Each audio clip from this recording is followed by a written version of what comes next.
Ooh, I love that.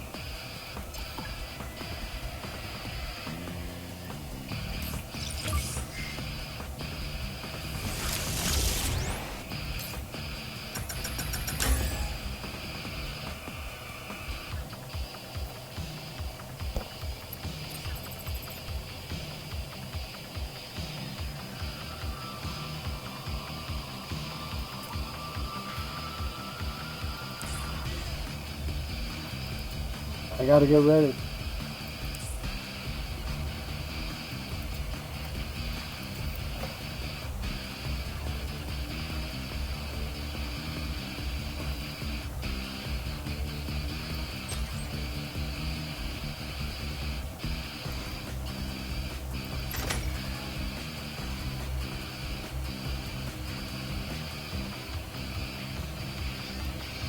To the Person Sitting in Darkness, by Mark Twain. Reprinted by permission from the North American Review, February 1901, 2.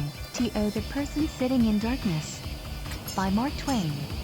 Extending the blessings of civilization to our brother who sits in darkness has been a good trade and has paid well, on the whole.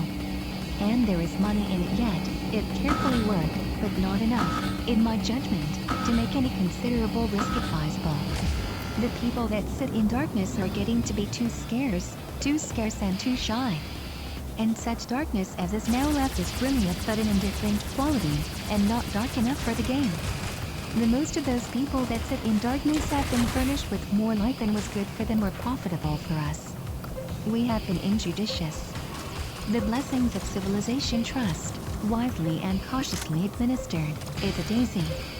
There is more money in it, more territory, more sovereignty and other kinds of emeralding than there is in any other game that I've played. But Christendom has been playing it badly of late years, and must certainly suffer by it, in my opinion. She has been so eager to get every stake that appeared on the green cloth, that the people who sit in darkness have noticed it, they have noticed it, and have begun to show alarm. They have become suspicious of the blessings of civilization. More, they have begun to examine them. This is not well. The blessings of civilization are all right, and a good commercial property. There could not be a better, in a dim light. In the right kind of a light, and at a proper distance, with the goods a little out of focus, they furnish this desirable exhibit to the gentlemen who sit in darkness. Love, justice, gentleness, Christianity, protection to the weak, temperance, law and order, liberty, equality, honorable dealing, mercy, education, and so on. There. Is it good?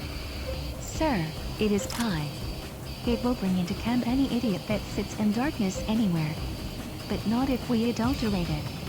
It is proper to be emphatic upon that point. This brand is strictly for export, apparently. Apparently.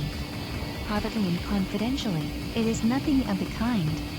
Privately and confidentially, it is merely an outside cover, gay and pretty and attractive, displaying the special patterns of our civilization which we reserve for home consumption, while inside the bale is the actual thing that the customer sitting in darkness buys with his blood and tears and land and liberty.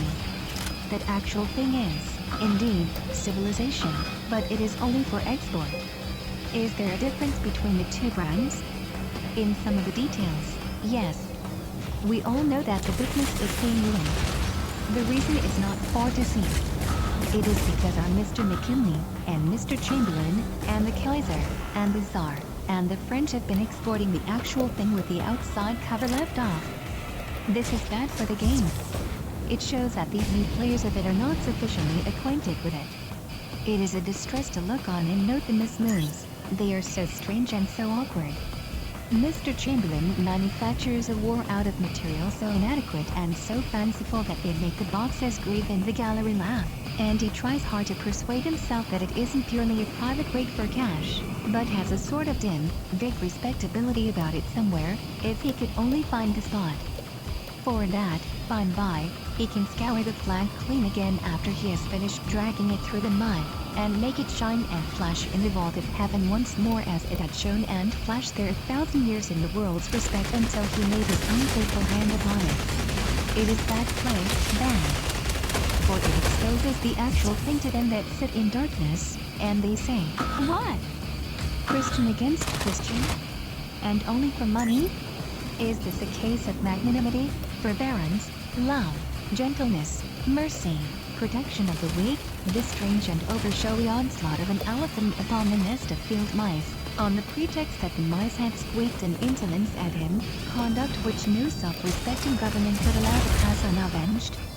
As Mr. Chamberlain said, was that a good pretext in a small case, when it had not been a good pretext in a large one?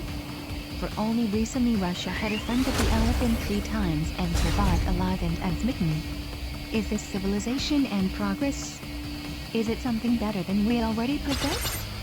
These herrings and burnings and desert makings in the Transvaal, is this an improvement on our darkness? Is it, perhaps, possible that there are 2 kinds of civilization, one for home consumption and one for the heathen market? Then they that sit in darkness are troubled, and shake their heads. And they read this extract from a letter of a British private, recounting his exploits in one of Meduan's victories, some days before the affair of Major Spontine, and they are troubled again. "We tore up the hill and into the entrenchments, and the Boers saw we had them. So they dropped their guns and went down on their knees and put up their hands clasped, and begged for mercy.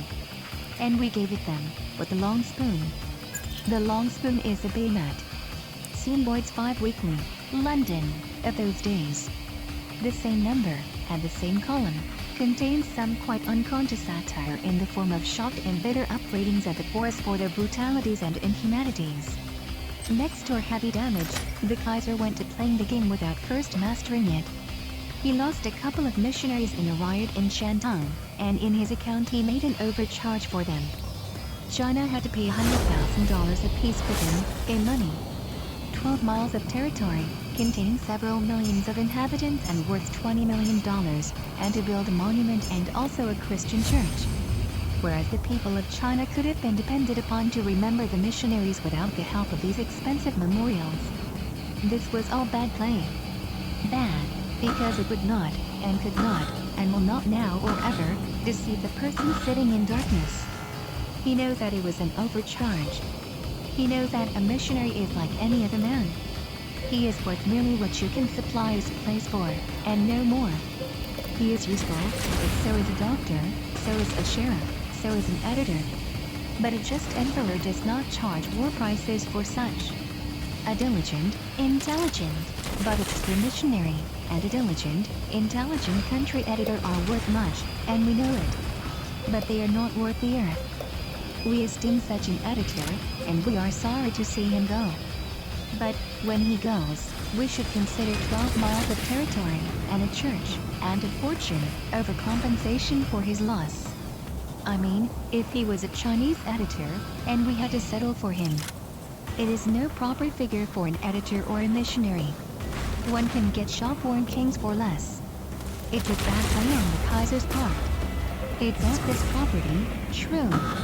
But it produced the Chinese revolt, the indignant uprising of China's trustees patriots, the Boxers. The results have been expensive to Germany, and to the other 6 disseminators of progress and the blessings of civilization. The Kaiser's claim was paid, yet it was bad play, for it could not fail to have an evil effect upon persons sitting in darkness in China. They would muse upon the event, and be likely to say, civilization is gracious and beautiful, for such is its reputation. But can we afford it? There are rich Chinamen, perhaps they could afford it. But this tax is not laid upon them, it is laid upon the peasants of Shanghai. It is they that must pay this mighty sum, and their wages are but 4 cents a day. Is this a better civilization than ours, and holier and higher and nobler? Is not this rapacity? Is not this extortion? Would Germany charge America $200,000 for 2 missionaries, and shake the mailed fist in her face, and send warships, and send soldiers, and say, seize 12 miles of territory, worth $20 million, as additional pay for the missionaries? And make those peasants build a monument to the missionaries, and a costly Christian church to remember them by?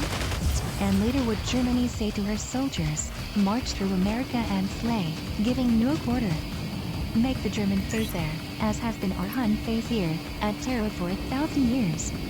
march through the great republic and slay, slay, slay, carving a road for our offended religion through its heart and bowels? Would Germany do like this to America, to England, to France, to Russia? Or only to China the helpless, imitating the elephant's assault upon the field mice? Had we better invest in the civilization, this civilization which called Napoleon a buccaneer for carrying off Venice's bronze horses, but which steals our ancient astronomical instruments from our walls, and goes looting like common bandits, that is, all the alien soldiers except Americans. And, Americans again accepted, storms frightened villages and cables the 7 resolved to glad journals at home every day, Chinese losses, 450 killed. Ours, 1 officer and 2 men wounded. Shall proceed against neighboring village tomorrow, where a massacre is reported. Can we afford civilization? And, next, Russia must go and play the game injudiciously. She affronts England once or twice, with the person sitting in darkness observing and noting. By moral assistance of France and Germany, she robs Japan of her hard-earned spoil, all swimming in Chinese blood, Port Arthur, with the person again observing and noting. Then she seizes Manchuria, rapes its villages, and chokes its great rivers with the swollen corpses of countless massacred peasants, that astonished person is still observing and noting. And perhaps he is saying to himself, it is yet another civilized power, with its banner of the Prince of Peace in one hand and its loot basket and its butcher knife in the other. Is there no salvation for us but to adopt civilization and lift ourselves down to its level? And by and by comes America, and our master of the game plays it badly, plays it as Mr. Chamberlain was playing it in South Africa. It was a mistake to do that. Also, it was one which was quite unlooked for in a master who was playing it so well in Cuba. In Cuba, he was playing the usual and regular American game, and it was winning, for there is no way to beat it. The master, contemplating Cuba, said, here is an oppressed and friendless little nation which is willing to fight to be free. We go partners, and put up the strength of 70 million sympathizers, and the resources of the United States, play. Nothing but Europe combined could call that hand, and Europe cannot combine on anything. There, in Cuba, he was following our great traditions in a way which made us very proud of him, and proud of the deep dissatisfaction which his play was provoking in continental Europe. 8. Moved by a high inspiration, he threw out those stirring words which proclaimed that forcible annexation would be criminal aggression. And in that utterance fired another shot heard round the world. The memory of that fine saying will be outlived by the remembrance of no act of his but one, that he forgot it within a 12-month, and its honorable gospel along with it. 4. Presently, came the Philippine temptation. It was strong. It was too strong, and he made that bad mistake, he played the European game, the Chamberlain game. It was a pity. It was a great pity, that error. That one grievous error, that irrevocable error. For it was the very place and time to play the American game again. And at no cost. Rich winnings to be gathered in two. Rich and permanent. Indestructible. A fortune transmissible forever to the children of the flag. Not land, not money, not dominion. No, something worth many times more than that dross, our share, the spectacle of a nation of long harassed and persecuted slaves set free through our influence. Our posterity's share, the golden memory of that Ferdinand. The game was in our hands. If it had been played according to the American rules, Dewey would have sailed away from Manila as soon as he had destroyed the Spanish fleet, after putting up a sign on shore guaranteeing foreign property and life against damage by the Filipinos, and warning the powers that interference with the emancipated patriots would be regarded as an act unfriendly to the United States. The powers cannot combine, in even a bad cause, and the sign would not have been molested. Dewey could have gone about his affairs elsewhere, and left the competent Filipino army to start up a little Spanish garrison and send it home, and the Filipino citizens to set up the form of government they might prefer, and deal with their fires and their doubtful acquisitions according to 9 Filipino ideas of fairness and justice, ideas which have since been tested and found to be of as high an order as any that prevail in Europe or America. But we played the Chamberlain game, and lost the chance to add another Cuba and another honorable deed to our good record. The more we examine the mistake, the more clearly we perceive that it is going to be bad for the business. The person sitting in darkness is almost sure to say, there is something curious about this, curious and unaccountable. There must be two Americas, one that sets the captive free, and one that takes the one captive's new freedom away from him, and picks a quarrel with him with nothing to found it on. Then kills him to get his land. The truth is, the person sitting in darkness is saying things like that. And for the sake of the business we must persuade him to look at the Philippine matter in another and healthier way. We must arrange his opinions for him. I believe it can be done.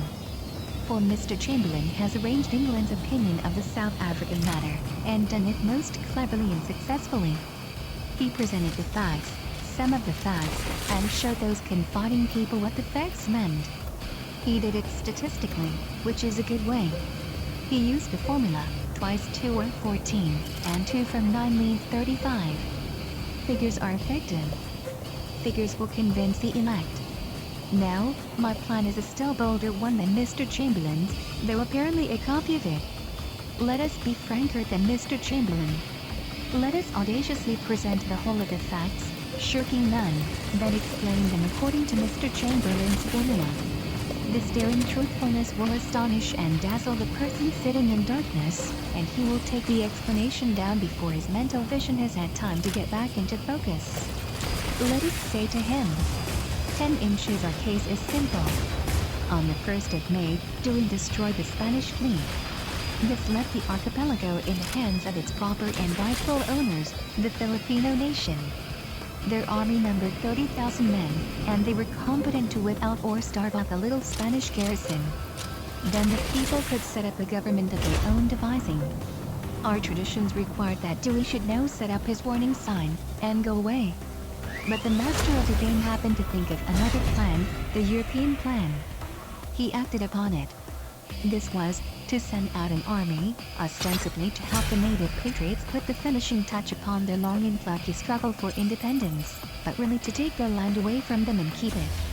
That is, in the interest of progress and civilization. The plan developed, stage by stage, and quite satisfactorily. We entered into a military alliance with the trusting Filipinos, and they hemmed in Manila on the land side, and by their valuable help the place, with its garrison of 8,000 or 10,000 Spaniards, was captured, a thing which we could not have accomplished unaided at that time. We got their help by ingenuity. We knew they were fighting for their independence, and that they had been at it for 2 years. We knew they supposed that we also were fighting in their worthy cause, just as we had helped the Cubans fight for Cuban independence, and we allowed them to go on thinking so. Until Manila was ours and we could get along without them. Then we showed our hand. Of course, they were surprised, that was natural. Surprised and disappointed. Disappointed and grieved. To them it looked un-American. Uncharacteristic. Foreign to our established traditions. And this was natural too. For we were only playing the American game in public, in private it was the European. It was neatly done, very neatly, and it bewildered them so they could not even understand it. For we had been so friendly, so affectionate, even with those simple-minded patriots. We, our own selves, had brought back out of exile their leader, their... D-Dash, you mean the book or the music? You still there?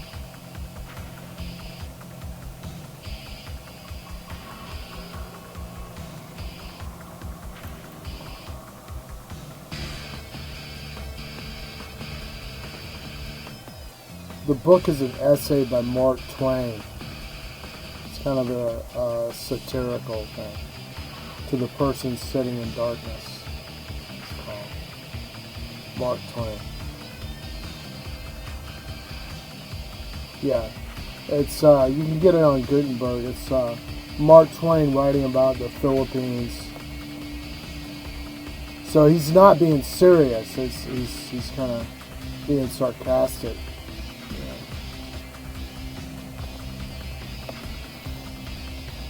How you been doing, man?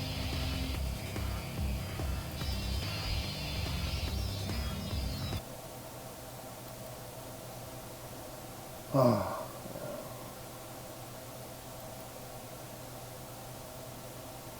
I'm going to start it back up. Leader, their hero, their hope, their Washington, Aguinaldo. Brought him in a warship, in high honor, under the sacred shelter and hospitality of the flag. Brought him back and restored him to his people, and got their moving and eloquent gratitude for it. Yes, They we did. had been so It's friendly true. to them, and had Aguinaldo seconded is them still up a in big so many hero in the ways. Philippines. We had lent them guns and ammunition, advised with them, exchanged pleasant courtesies with them, placed our sick and wounded in their kindly care, entrusted our Spanish prisoners to their humane and honest hands, fought shoulder to shoulder with them against the common enemy, our own praise. Praised their courage, praised their gallantry, praised their mercifulness, praised their fine and honorable conduct.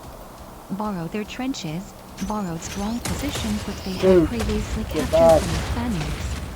Petted them, lied to them, No. officially proclaiming that our Damn land you. and naval forces came to give them their freedom and displaced that Spanish government, fooled them, used them until we needed them no longer. Then derived the 25% of my set whole orange and damn threw it hanging away. hit points. We kept the positions which we had beguiled them of.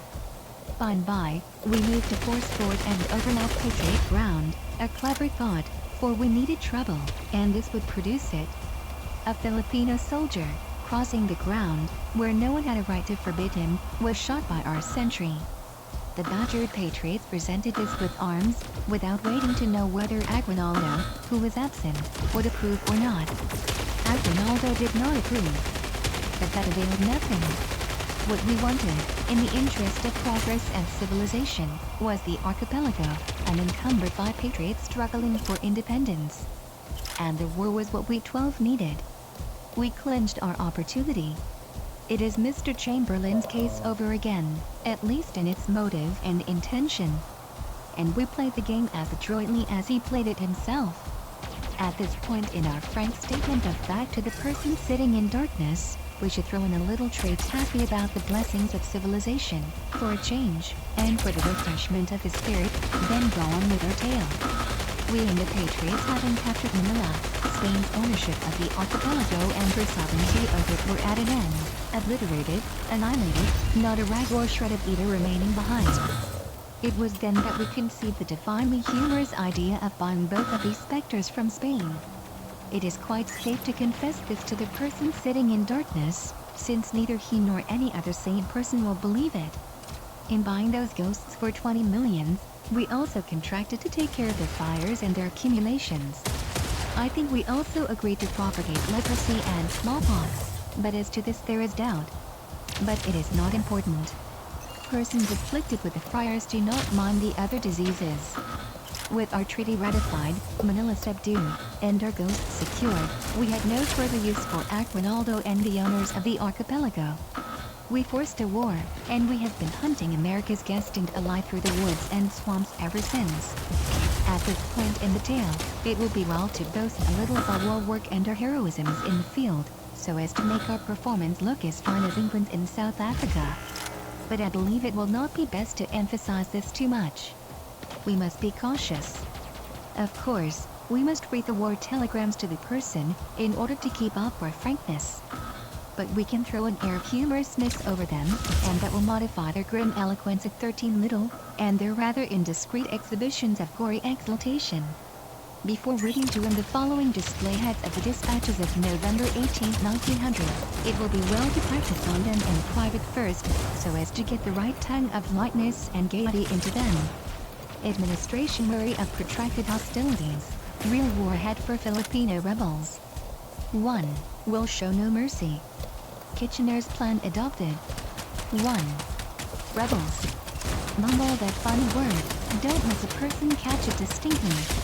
Kitchener knows how to handle disagreeable people who are fighting for their homes and their liberties, and we must let on that we are merely imitating Kitchener, and have no national interest in the matter, further than to get ourselves admired by the great family of nations, in which august company our master of the game has bought a place for us in the back row. Of course, we must not venture to ignore our General MacArthur's reports. Oh, why do they keep on printing those embarrassing things? Man, that sucks. You know, UDHR, simplest, like, human rights thing is UDHR enforcement, right? Which says you're going to have a country, baseline people have to have housing. All right? So, for example, Singapore complies with that. There's no homelessness in Singapore. Right? There's a bunch of, the Universal Declaration of Human Rights is what it's called. And there's a bunch of stuff that the United States is in violation of, like international law. The United States just ignores it.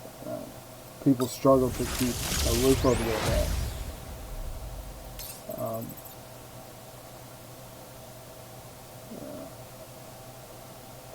Simplest thing, that would solve a lot of world problems is just UDHR enforcement. They said at the end of World War II that the circumstances that led to Hitler's rise to power brought about from the lack of these basic rights.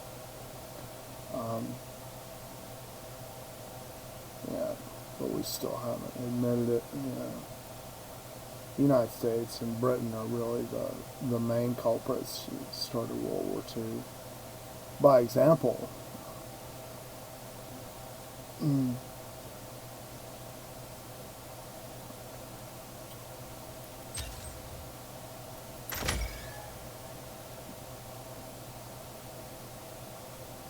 I like to keep my MD alive. We must drop them trippingly from the tongue and take the chances.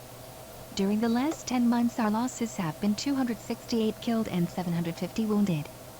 Filipino loss, 3,227 killed and 694 wounded. We must stand ready to grab the person sitting in darkness, or he will swoon away at this confession, saying, "Good God, those niggers spare their wounded, and the Americans massacre theirs." We must bring him to, and coax him and coddle him, and assure him that the ways of Providence are best, and that it would not become us to find fault with them. And then, to show him that we are only imitators, not originators, we must read the following passage from the letter of an American soldier lad in the Philippines to his mother, published 14 in Public Opinion, of Decorah, Iowa, describing the finish of a victorious battle. We never left one alive. If one was wounded, we would run our bayonets through him. Having now laid all the historical facts before the person sitting in darkness, we should bring him to again, and explain them to him. We should say to him, "They look doubtful, but in reality they are not. There have been lies. Yes, but they were told in a good cause. We have been treacherous. But that was only in order that no good might come out of apparent evil. True, we have crushed a deceitful and confiding people. We have turned against the weak and the friendless who trusted us. We have stamped out a just and intelligent and well-ordered republic. We have stabbed an ally in the back and slapped the face of a guest. We have fought a shadow from an enemy that hadn't it to sell. We have robbed a trusting friend of his land and his liberty. We have invited our clean young men to shoulder a discredited musket and do bandits' work under a flag which bandits have been accustomed to fear, not to follow. We have dug out America's honor and blackened her face before the world. But each detail was for the best. We know this. The head of every state in sovereignty in Christendom and 90% of every legislative body in Christendom, including our Congress and our 50 state legislatures, are members not only of the Church, but also of the Blessings of Civilization Trust. This world-girdling accumulation of trained morals, high principles, and justice cannot do an unright thing, an unfair thing, an ungenerous thing, an unclean thing. It knows what it is about. Give yourself no uneasiness. It is all right. Now then, that will convince the person. You will see. It will restore the business. Also, it will 15 elect the master of the game to the vacant place in the trinity of our national gods. And there on their high thrones the three will sit, age after age, in the people's sight, each bearing the emblem of his service. Washington, the sword of the liberator. Lincoln, the slave's broken chains. The master, the chains repaired. It will give the business a splendid new start. You will see. Everything is prosperous now. Everything is just as we should wish it. We have got the archipelago, and we shall never give it up.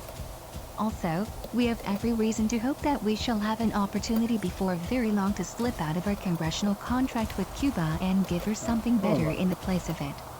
It is a rich Oh, I country, see. and many of us are already beginning to see that the contract was a sentimental mistake.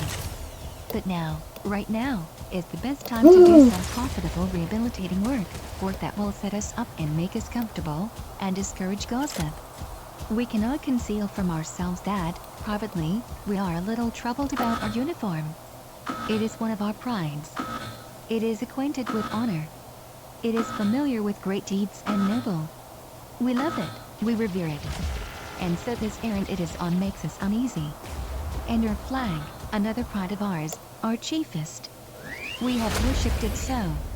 And when we have seen it in far lands, glimpsing it unexpectedly in that strange sky, waving its welcome and benediction to us, we have caught our breath and uncovered our hands, and couldn't speak, for a moment, for the thought of what it was to us and the great ideals it stood for.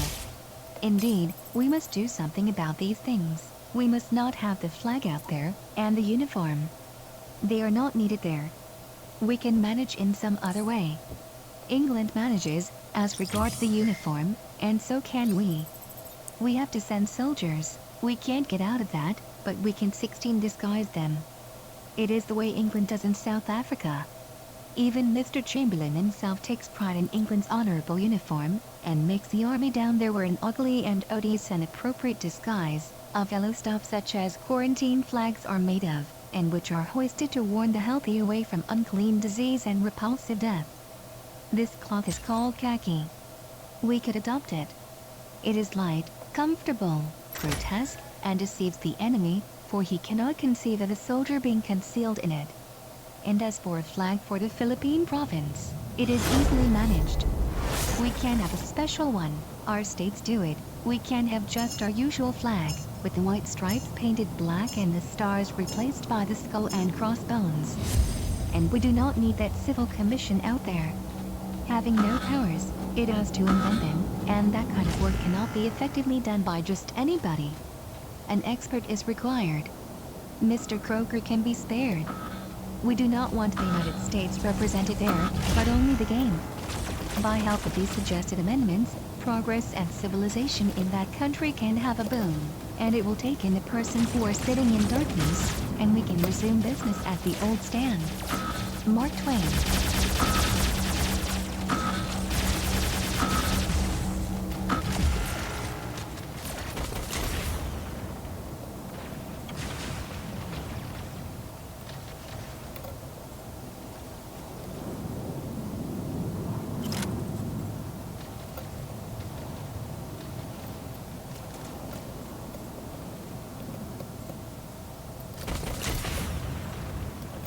Oh, I got him. That was a lucky shot. No! Turkey.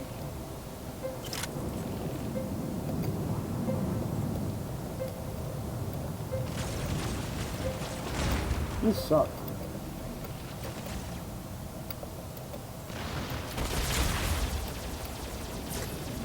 Oh!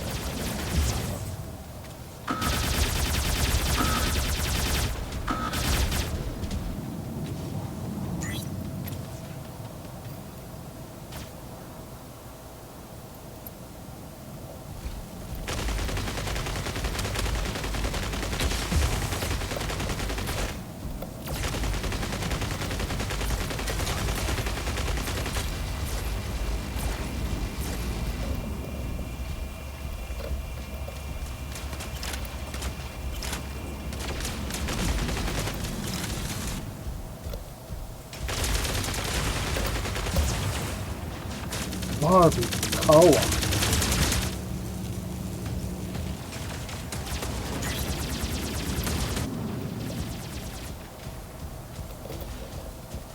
Oh, there you go, buddy. Bye.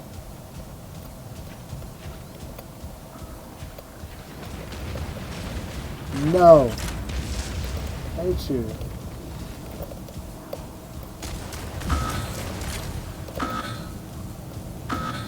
Shaka Khan, let me tell you what I want to do. What I love you, what I hate you, I squeeze you too. Shaka Khan. Shaka Khan. Becomes Barbie color. Jerk.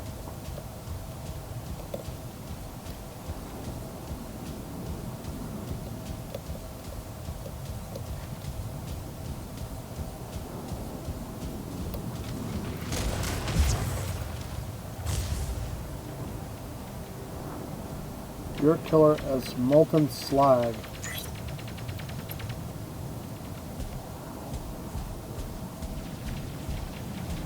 Why are they killing us so bad? I thought we were winning. No. It's all this guy's fault. Oh, stop!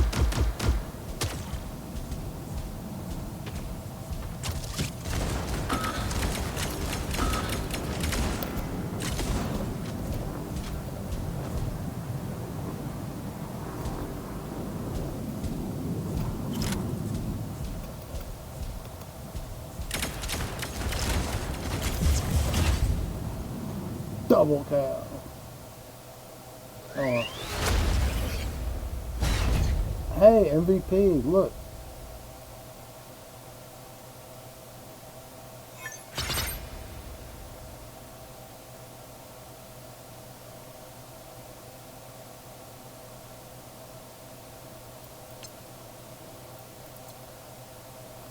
That's great, man.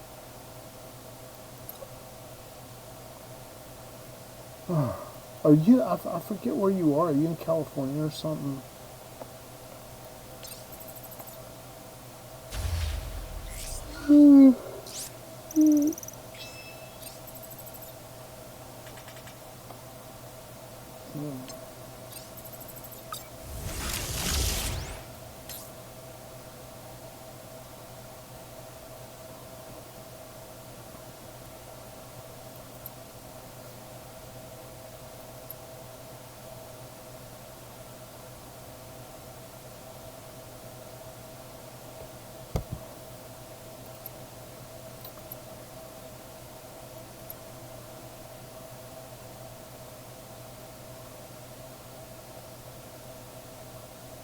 Ouch.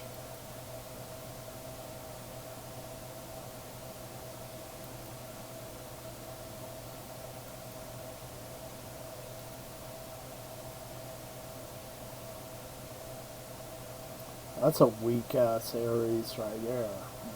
You know, nothing.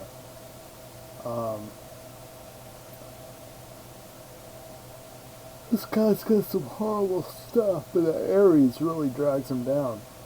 I don't know why my dang. Oh, he's got two hangers too. No, both his hangers are 2,700. We'll see.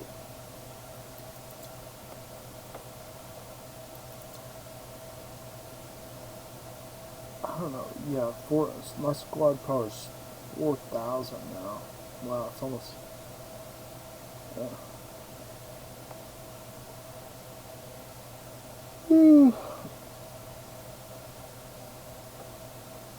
This is a pay-to-win game, and I don't pay.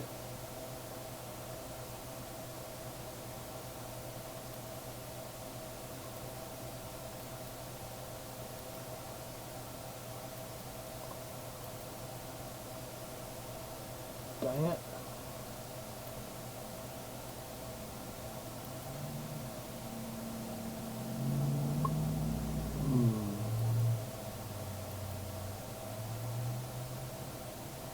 Do you see what I see?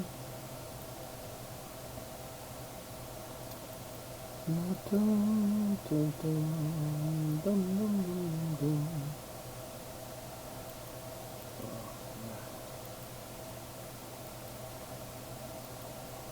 I have this. I sure do.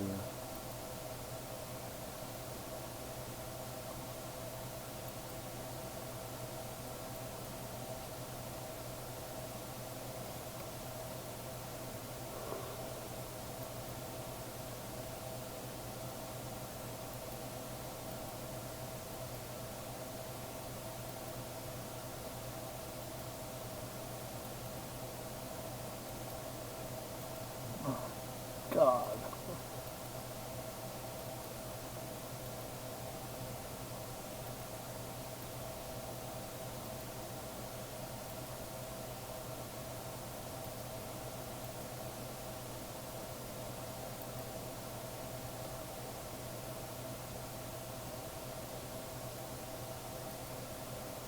handling things, man. Handling it.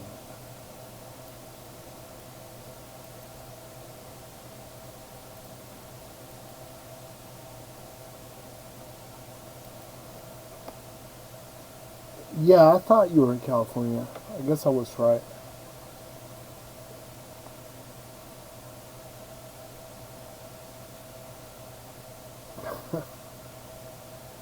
Um,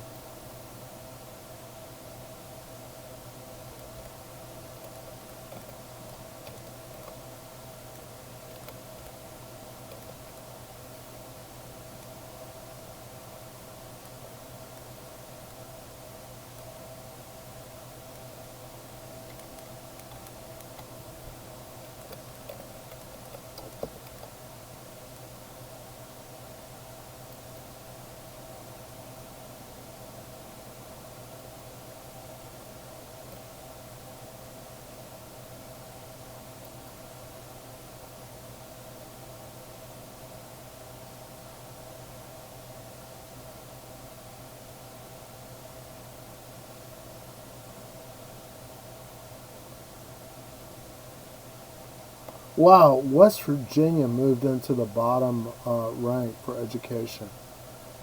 Bottom.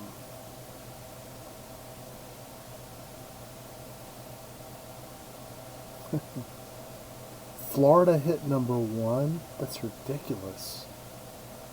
New Jersey, and then Utah. God, notoriously dumb states, and they're hitting. I don't know. I don't know if I believe that, but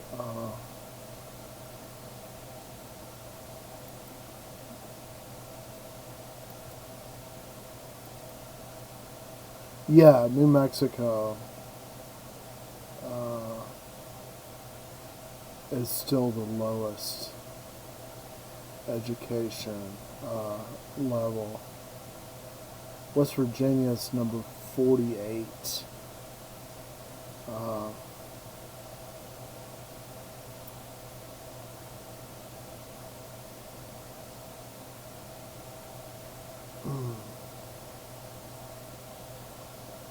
but my wife is going back to teaching, and which I'm glad about, you know.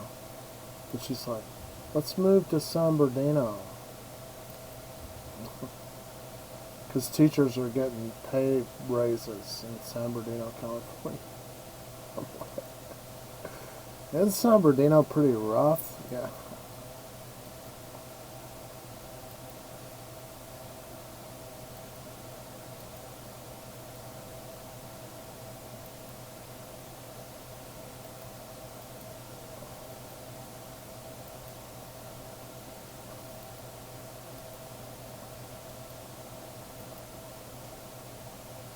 Taking care of business every day.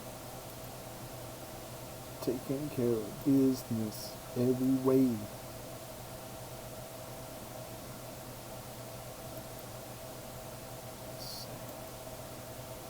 Get high. Reload and fire. Okay. Oh, I need to get my OBS back up to the front.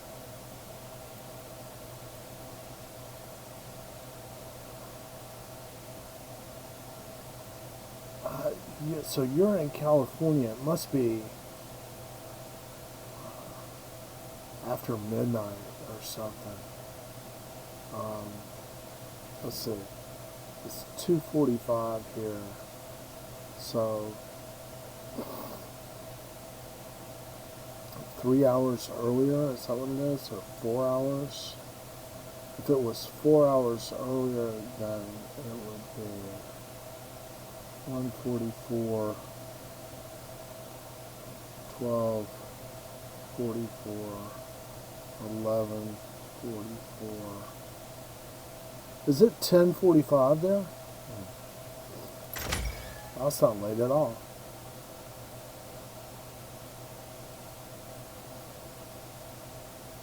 I appreciate you getting on, by the way. I wish you would turn on your mic so we could just or maybe I mean not turn your mic, but I wish we were on a Discord call or something together so we could just talk like that.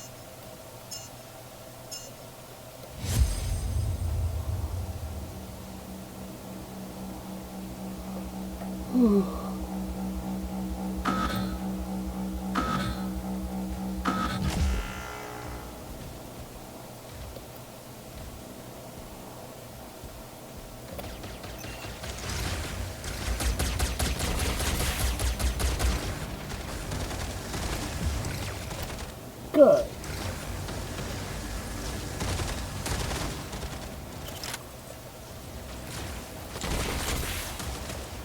Good.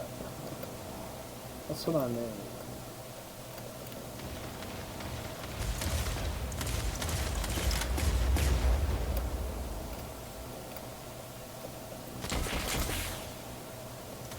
Oh. Pop the crap out of you, didn't I?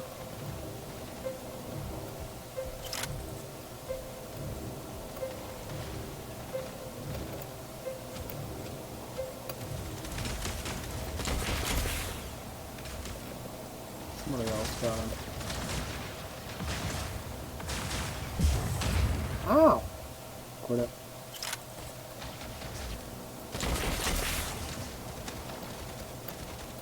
Dang it.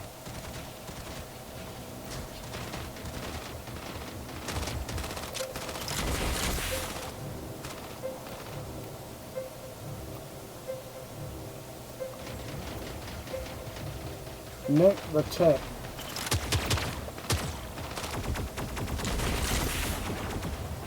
Oh! Angry. Are you angry? It's very angry. That's one of the most entertaining things about this game. Oops, again. No.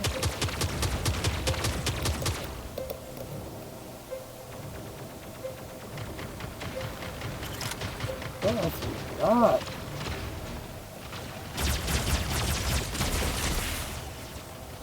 Iron Dome butt munching. Butt head.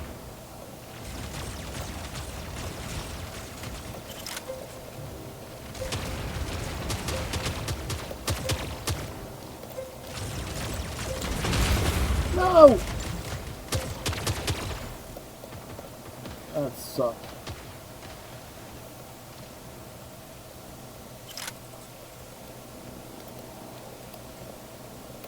Oh, I'm locked up. Everything just froze. Look, everybody's frozen.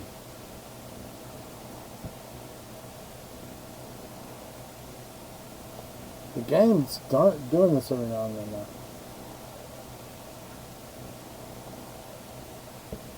Look, my sight's locked, everything. I can't leave the battle.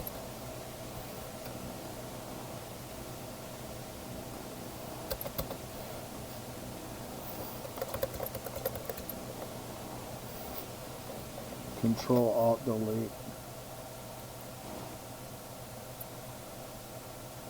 Got to kill Macarena.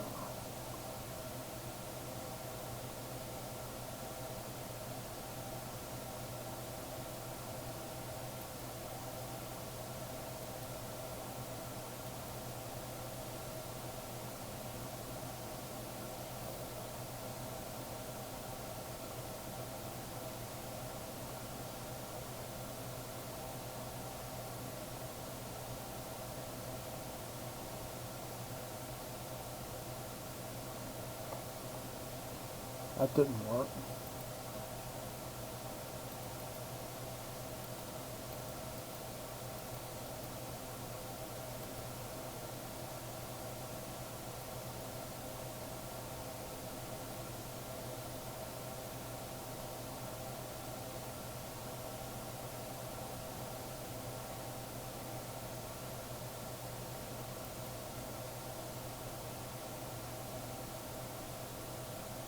I'm totally frozen. I can't. The Macarena process is not even. I don't know.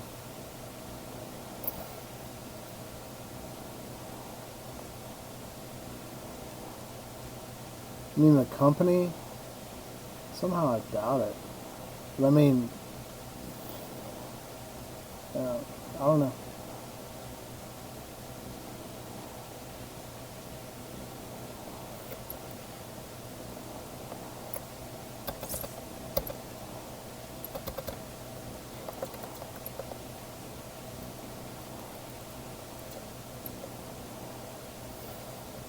I can't even get off of this.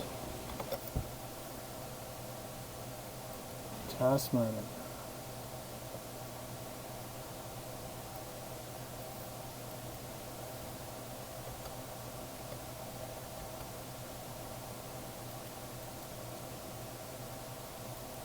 Boom.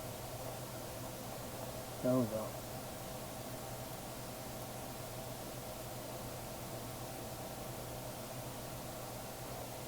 You use Discord, don't you? I think you were on Discord before. Um,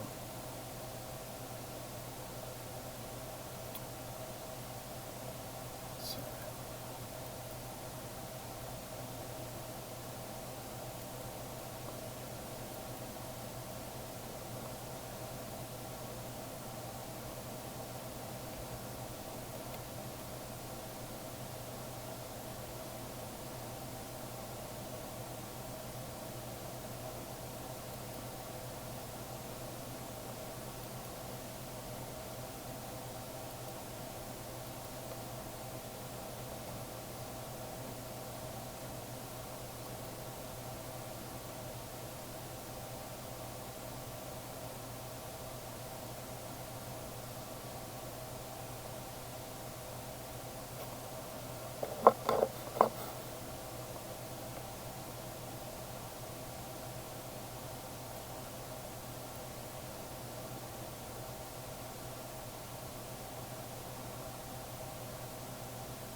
Some spooky shit going on with this Windows 11 operating system.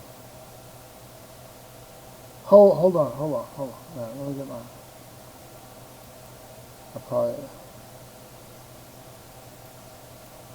new audio device detected. Alright, I'm looking for you.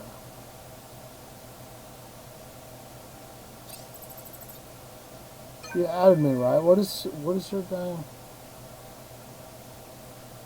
handle?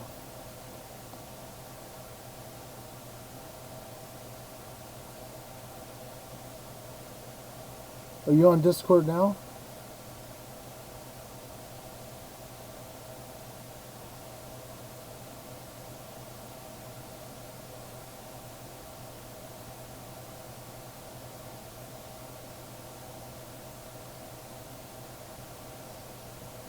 I don't see you.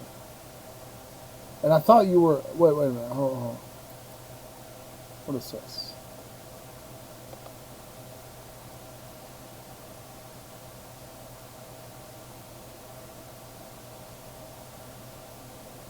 Oh, hold on.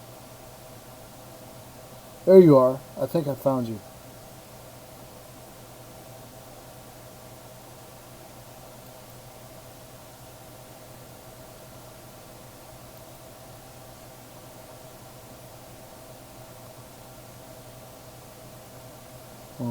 Dum. Dum dum dum dum.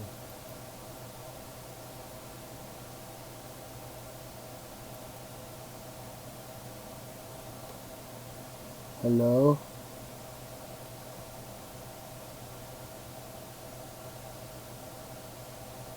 Hey, my man, Yeah. my bro, what's going on? And what's up, Dash, right? Or what do I usually call you? What do they call you on and code whatever? Uh, I don't know, I guess it's David. Uh, David, right? Yeah. yeah, yeah, yeah. That was that horny guy in the Bible that had all his wives and concubines and stuff. At the bottom of what? The horny guy in the Bible that had all the wives and concubines. Oh, all right. I thought you said you're that horny guy who's under the eldest wives. Yeah, well, I'm horny sometimes, but not right at the moment, actually. Yeah, but yeah, it's funny that my mom always really read you know, the Torah, and I thought it Oh was, yeah. yeah, I thought it was funny because there's a lot of, in Jewish history, the Davidic kingdom is like not that great, right? Like if you read a history of the Jews or whatever, Heinrich Gretz, for example, says, well, the thing is it got so much worse after the Davidic period that people look back and made the Davidic period, thought that was great. Those were good times, right? But actually, it was like really bad. Mm. Oh, I haven't read the Torah. Like the farthest I've been in the Orthodox Bible was when they went to Greece, uh, or when with the set like I think it was Paul or somebody of the saints. I'm sorry. oh, Paul, that's like the worst stuff to read. It's not. That's not considered part of the Torah. Uh, All right. yeah, that's a. Hold on just a second. My 3 o'clock. Hold on just one second. I'll be right back.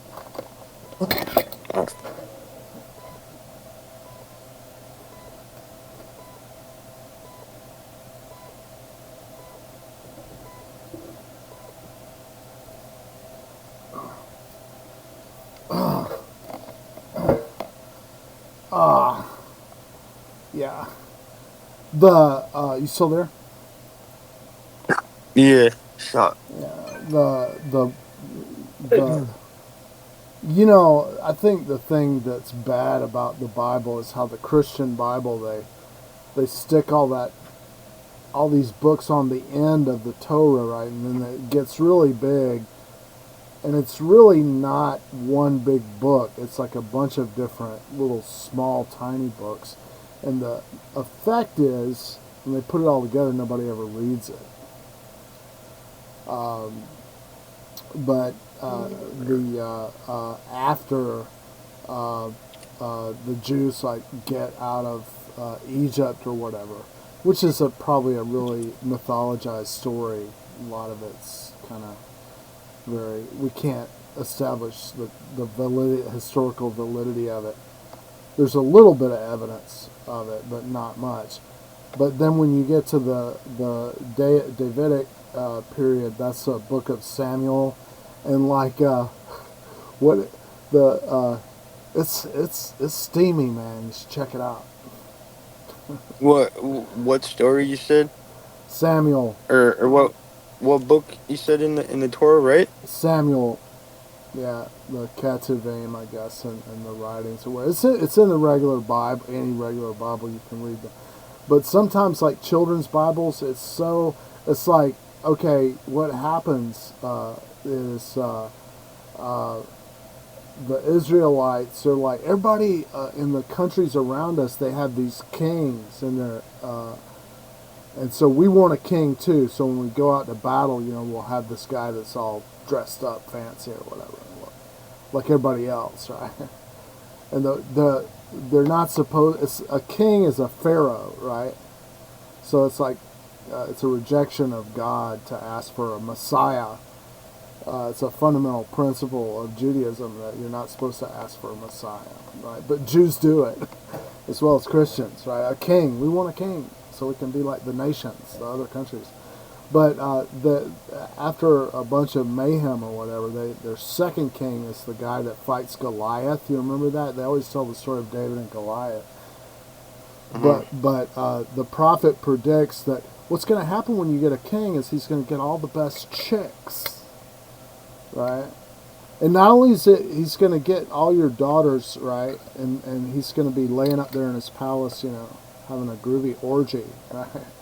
And not only that, but he's going to get all the best women cooks, right? So he's going to be eating all the best food. And your sons, this is what God supposedly told Samuel. He said to Samuel, don't feel like they've rejected you, right? Because they haven't rejected you, they've rejected me, God, right? And God says, give them their king, but tell him he's going to get all the chicks and all the best cooks, right? And then he's going to lay up in his castle while your sons are running out on the battlefield in front of his chariots, right? Right? That's what's going to happen when you get a king. And sure enough, so when David's king, he's got like 9, historically, well, they claim 9 wives and 9 concubines, right? But he's sitting up in his palace, right? And he sees some naked chick washing her body, because he's like at a high point or whatever, and can look down. He's like, man, he's really hot for that chick, right? So he's like, go out and grab her and bring her up so I can get it on with her, right? So literally, that's what it says, And so they go out and they grab her. Of course, everybody knows what's going on, and she's married, right?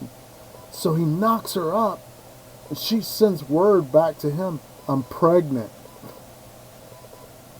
Right? Mm-hmm. So what he does is he says, bring her husband back from the battlefield or whatever as a messenger, right? He sends a message, and he gets the guy back and he says, oh, you're such a good soldier and everything. You should go and sleep with your wife. Because he's trying to cover up that he screwed the guy's wife, right? He's like, he wants the guy to go have sex with her so she won't suspect that the king, that it's not his son, right? So he goes, man, I can't do that with all my my comrades out in the battlefield or whatever. I can't go into my wife, like that, because they can't go to their wife. So the king, the famous King David, my namesake, right? He's like, well, take this message back to your commander, right? So he writes a message, and the guy folds it up and seals it and gives it to the guy. The guy takes it back to his commander. The guy unrolls it and says, take this guy out to the battlefield, and when you get up near the enemy encampment or whatever, abandon him so they'll slaughter him. And that's what So they told somebody from the camp to go slaughter. No. It's the king tries to get the guy to screw his wife. When he won't, he sets him up to get killed. Oh. Right. So sure enough, they make a sally out towards the enemy battlements or whatever like that. And when they're right in the thick of the fight, everybody runs away, and the guy's left standing there in the middle of everything. He's like, what the hell? And they chop him to pieces or whatever and kill him.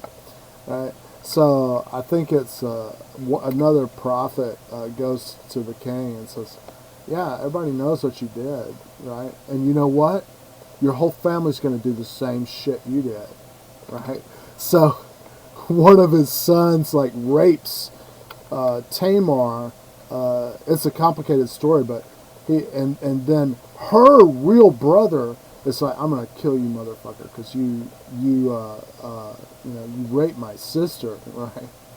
And so he does, and then they split up and they get in a fight, right?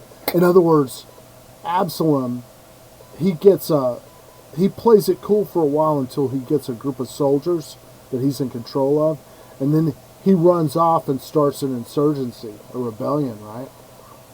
And this is where it gets really like so twisted that it really sounds like it could be something that's really true that really happened. His advisor says, "Look, David flees the palace, right? He runs away because there's an uprising. He's afraid his own son is gonna overthrow him, right? So he runs off and he leaves these something like, I don't know, 9 women of his women in the palace, right? And so Absalom comes and seizes the palace, and his advisor says, you know, the problem is the people are afraid that you're going to make up with your dad, so they might not want to follow you. So what you should do is set up a tent on top of the roof, right, and have a groovy orgy and adulterate all of his women before the multitude, right? So this is like, so yeah, they because Ahithophel, the guy is like, look, you know, the people are not going to want to follow you because they're scared that you and your father are going to make up, right? And then they're going to be guilty, you and your and they're going to be up shit creek without a paddle. So what you should, here's my advice: get all his women and screw them all in front of everybody on top of the wall or whatever. And that's what it records that he did, right? Mm. But eventually, eventually Absalom is killed. David doesn't want him supposedly to be killed. But you know, that kind of stuff to me is like interesting because it's when you get something that's so twisted like that, that sounds like it could have really happened because it's so, you know, Machiavellian or something like that. It's a funny thing that Christians say never read that in church.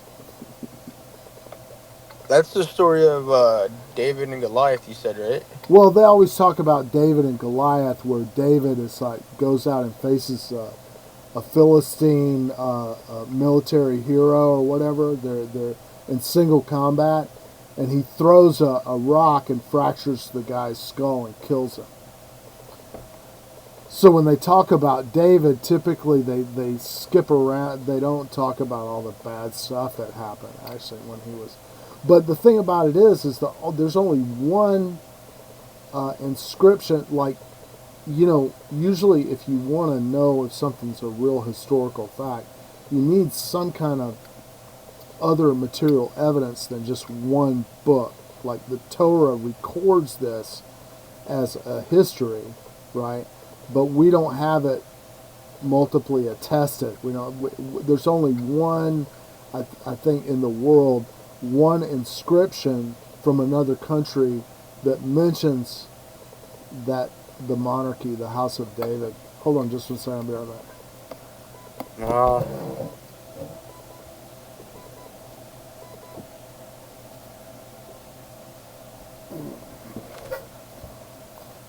Some people read it, but very rarely do they read it. And even Christians are like they fall into the thing of like being, he was great when the book clearly states that it's a rejection of God to have a king. You're supposed to have a legal system, and you know, essentially your constitution is the Leviticus and Deuteronomy, which is and the 13 attributes of mercy. Right. So if you just take like their legal system, or they say, you know, it's like really kind of really harsh and brutal or whatever, but actually in practice, it's like somebody could be going to get the death penalty or whatever under their system, and an injured party could plead for mercy, and they would not kill the person. So, but it's still, you know, it's a pretty primitive legal system, pretty harsh on the face of it. Mm-hmm. But, it's worth reading, and not the King James version. Get some kind of plain English, a good plain English. King James, yeah. Yeah, What I just recently read the what is it called? The Laconics of Colt, the laco- and mhm. the laconics And of just yeah, and just to like a little big description, it's like about like this review says it's about a New York lawyer, hmm an earlier attempt by an an earlier attempt by a New York lawyer to bring one part of Marxism into vogue through his call of the de-establishment of religion from all human affairs. one part of his what? And um he's like trying to bring like Marxism into the into to like de-establish religion from all like That's human interesting. affairs. That's Yeah. interesting. I the you should text me the title of it. I'd like to see it. Like there's like a little small prawn. I don't know if that's how you pronounce it. It's like a little brief of introduction or paraphrase. I don't know if you want me to like to read it to you Yeah, yeah. or just You can go ahead and read it. yeah. So prawn, prawn to Lalaconic's cult.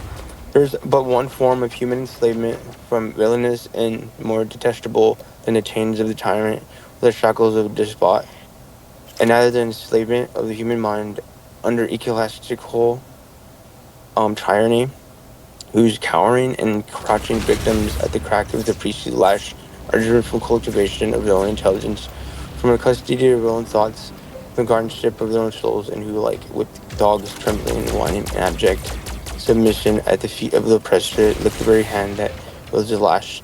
I'm well aware that a thankless task is to attack the established under order of things, theological, political, or ethical. For my long life, I've often heard raise the old cry in different form. Great is Diane of the Ephesians, but I make no excuse or apology for my little book. If it shall turn a single man or woman away from an old path of superstition, for so many centuries beaten hard and smoothed by the tread of millions of poor, tired human feet pressing forward in the dust of outworn ecclesiastical props, then line the way in search of something that never can find, I will be satisfied. I'm sure. Yeah, and it just keeps going. It's like almost done, but yeah.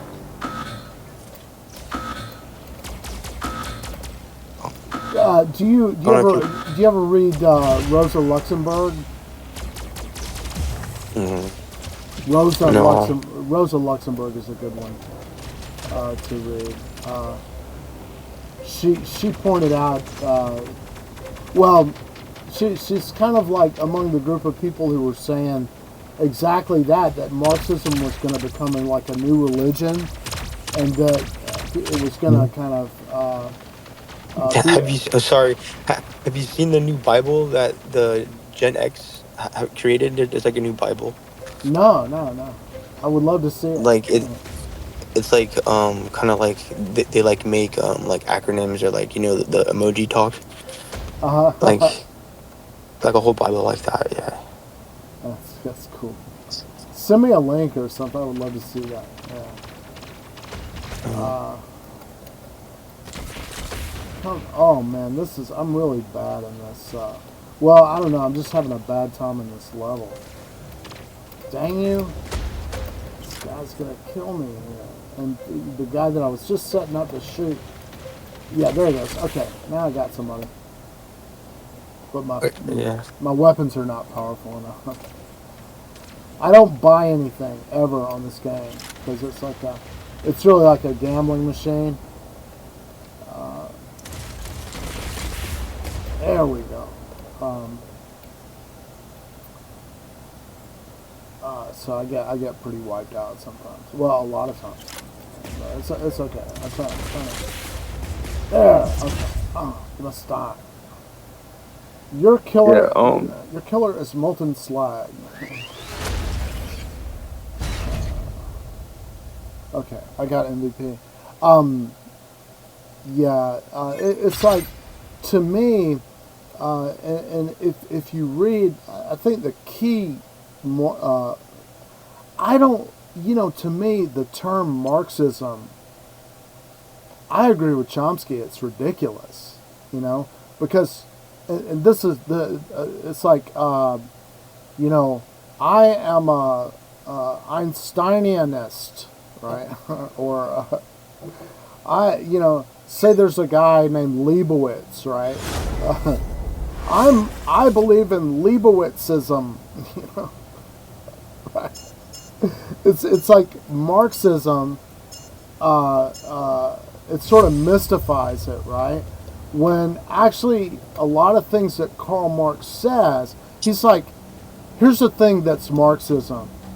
He said, if you take away all the land from everybody, you're going to be at an economic advantage, right? So part of his theory is that the problem is like when you take all possible places where people could live and you take it away and you say, well, this belongs to somebody else. You can't just walk over here and live over here. He said when you do that, those people that get control of the land are an economic advantage over everybody else. That's Marxism.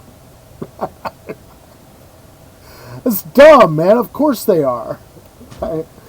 You steal, you steal something from somebody that puts you ahead of them. That's Marxism. That's stupid. It's like Marx. What Marx did is he's like, look, this is what's going on. Robo Geo's gonna kill me. I don't want to die. Please don't kill me. Another thing is the major thing about Marx is the labor theory of value, where he says, capitalists, by producing a lot of commodities really fast and exchanging them, every time they don't pay for the labor that's done, then they can accumulate that wealth in the form of capital, right? Which is like, okay, if I get you to do some work and I don't pay you fairly, I'm going to have more money. Isn't that obvious? Right? Right? Mm-hmm. And yet we go around, we call this as Marxism. Capitalism is inherently, robbery. It's cheating, right? And I think one of the problems is like people did make it into sort of a religion. When, in my view, I think we should just, it's like being in business to make money. It's just, I'm going to die, help, please don't kill me. Hey, give me a chance. I promise I'll be nice to you. Oh, somebody else killed him, thanks. Oh, buddy, I needed help just then. Thank you. Okay.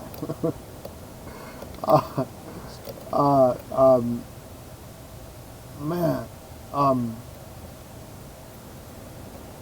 things that Marx said though, like about capital accumulation, is like if you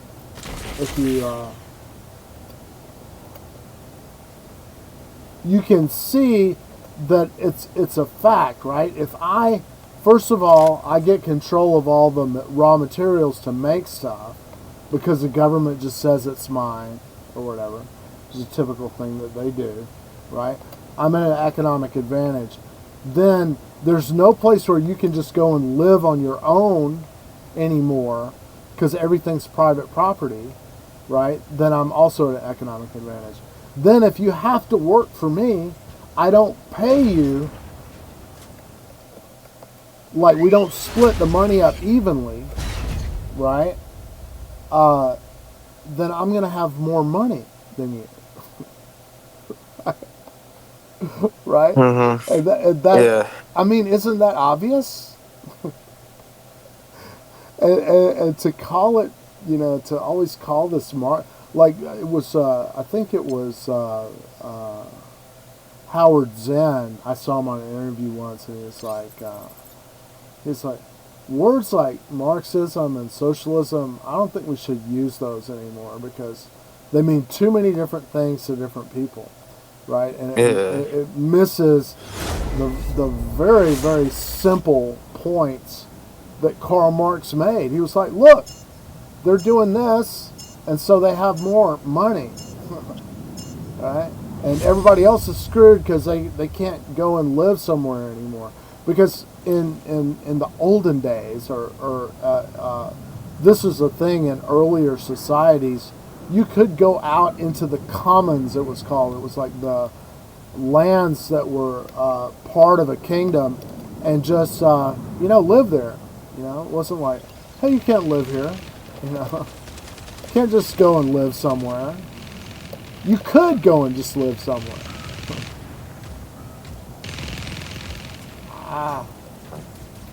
Die. I hit him. It's not like that anymore, right? Where you can just go out and live out on the land and have the government official. I mean, maybe China, right? No, And no, just no, no. And in fact, well, because China is like, sort of like theoretically communist, nobody own the state, the government ultimately owns all the land, and it's supposed to be the people's lands, right? Which means when you have a house or something, you get something like a 70-year lease, but there's no like permanent dynastic sort of control over property. Practical control still exists, but in places there were, like when the British invaded Kenya, that was their big complaint. They were like, the whole problem is people just walk around in Kenya. The Kenyans, they're everywhere, and they just like walk around and they just live there, and so you can't control anything. First thing we got to do is take control of all the land, and then make them come to us to apply for jobs. So you can't just go and live on the land anymore. are they still doing that in Africa? Yeah, I mean, private property is established in Kenya. Yeah, it's a big disaster. It's generally established all across Africa now, as since the 1800s or something. I remember when they protested out in South Africa, the farmers, Yeah. like a year ago or two, or a few years back actually. Yeah, it's my understanding the ANC is not doing well. And it's really heartbreaking. I'm not really closely following South Africa, but oh, good, I got somebody. Got my little wussy javelin rifle. I don't have a real badass javelin rifle. If I can earn just 200 more acorns, I can get a pretty horrendous, hideous. Ooh, I got that guy behind the wall too. I'm just, normally I don't use javelin rifles. Ooh, meanie, you just killed me because I killed you. That's why he did it. He's mad. Actually, you get points for that. If you get revenge, that's something.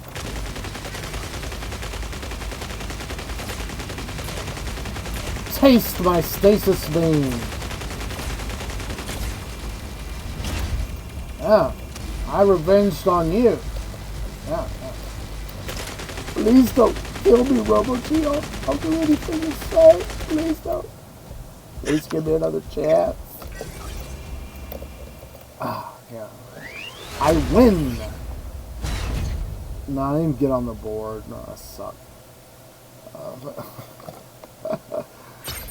I was really conflicted. I was real anti. Back in the Have you ever heard of a game called Quake? Mm, no, is that on Steam? Nah, Quake is gone. I think it's like the first games where people could get on the network and play over the network Mm, were called, like, one was called Doom and one was called Quake, and okay. you could play them over the network. And I have a long story about it, but I was like, I'm against these games. People are just, all they do is just shoot each other. It's like, and the And didn't people get killed out here because of that? Like because of the games or something? Some of oh the Asian gangs or something. uh, man, I will tell you some. It's like this thing happened like right before, there were two incidents right before I left Chongqing City. I was living in Chongqing City, which used, what? You still there? Yeah, I'm here. I'm here. Uh, okay, so there's a there's a kid, and he's, at that time, usually people would go to an internet bar to play online games. Um, and this kid's, they're in a high rise over there near my school where I was teaching, and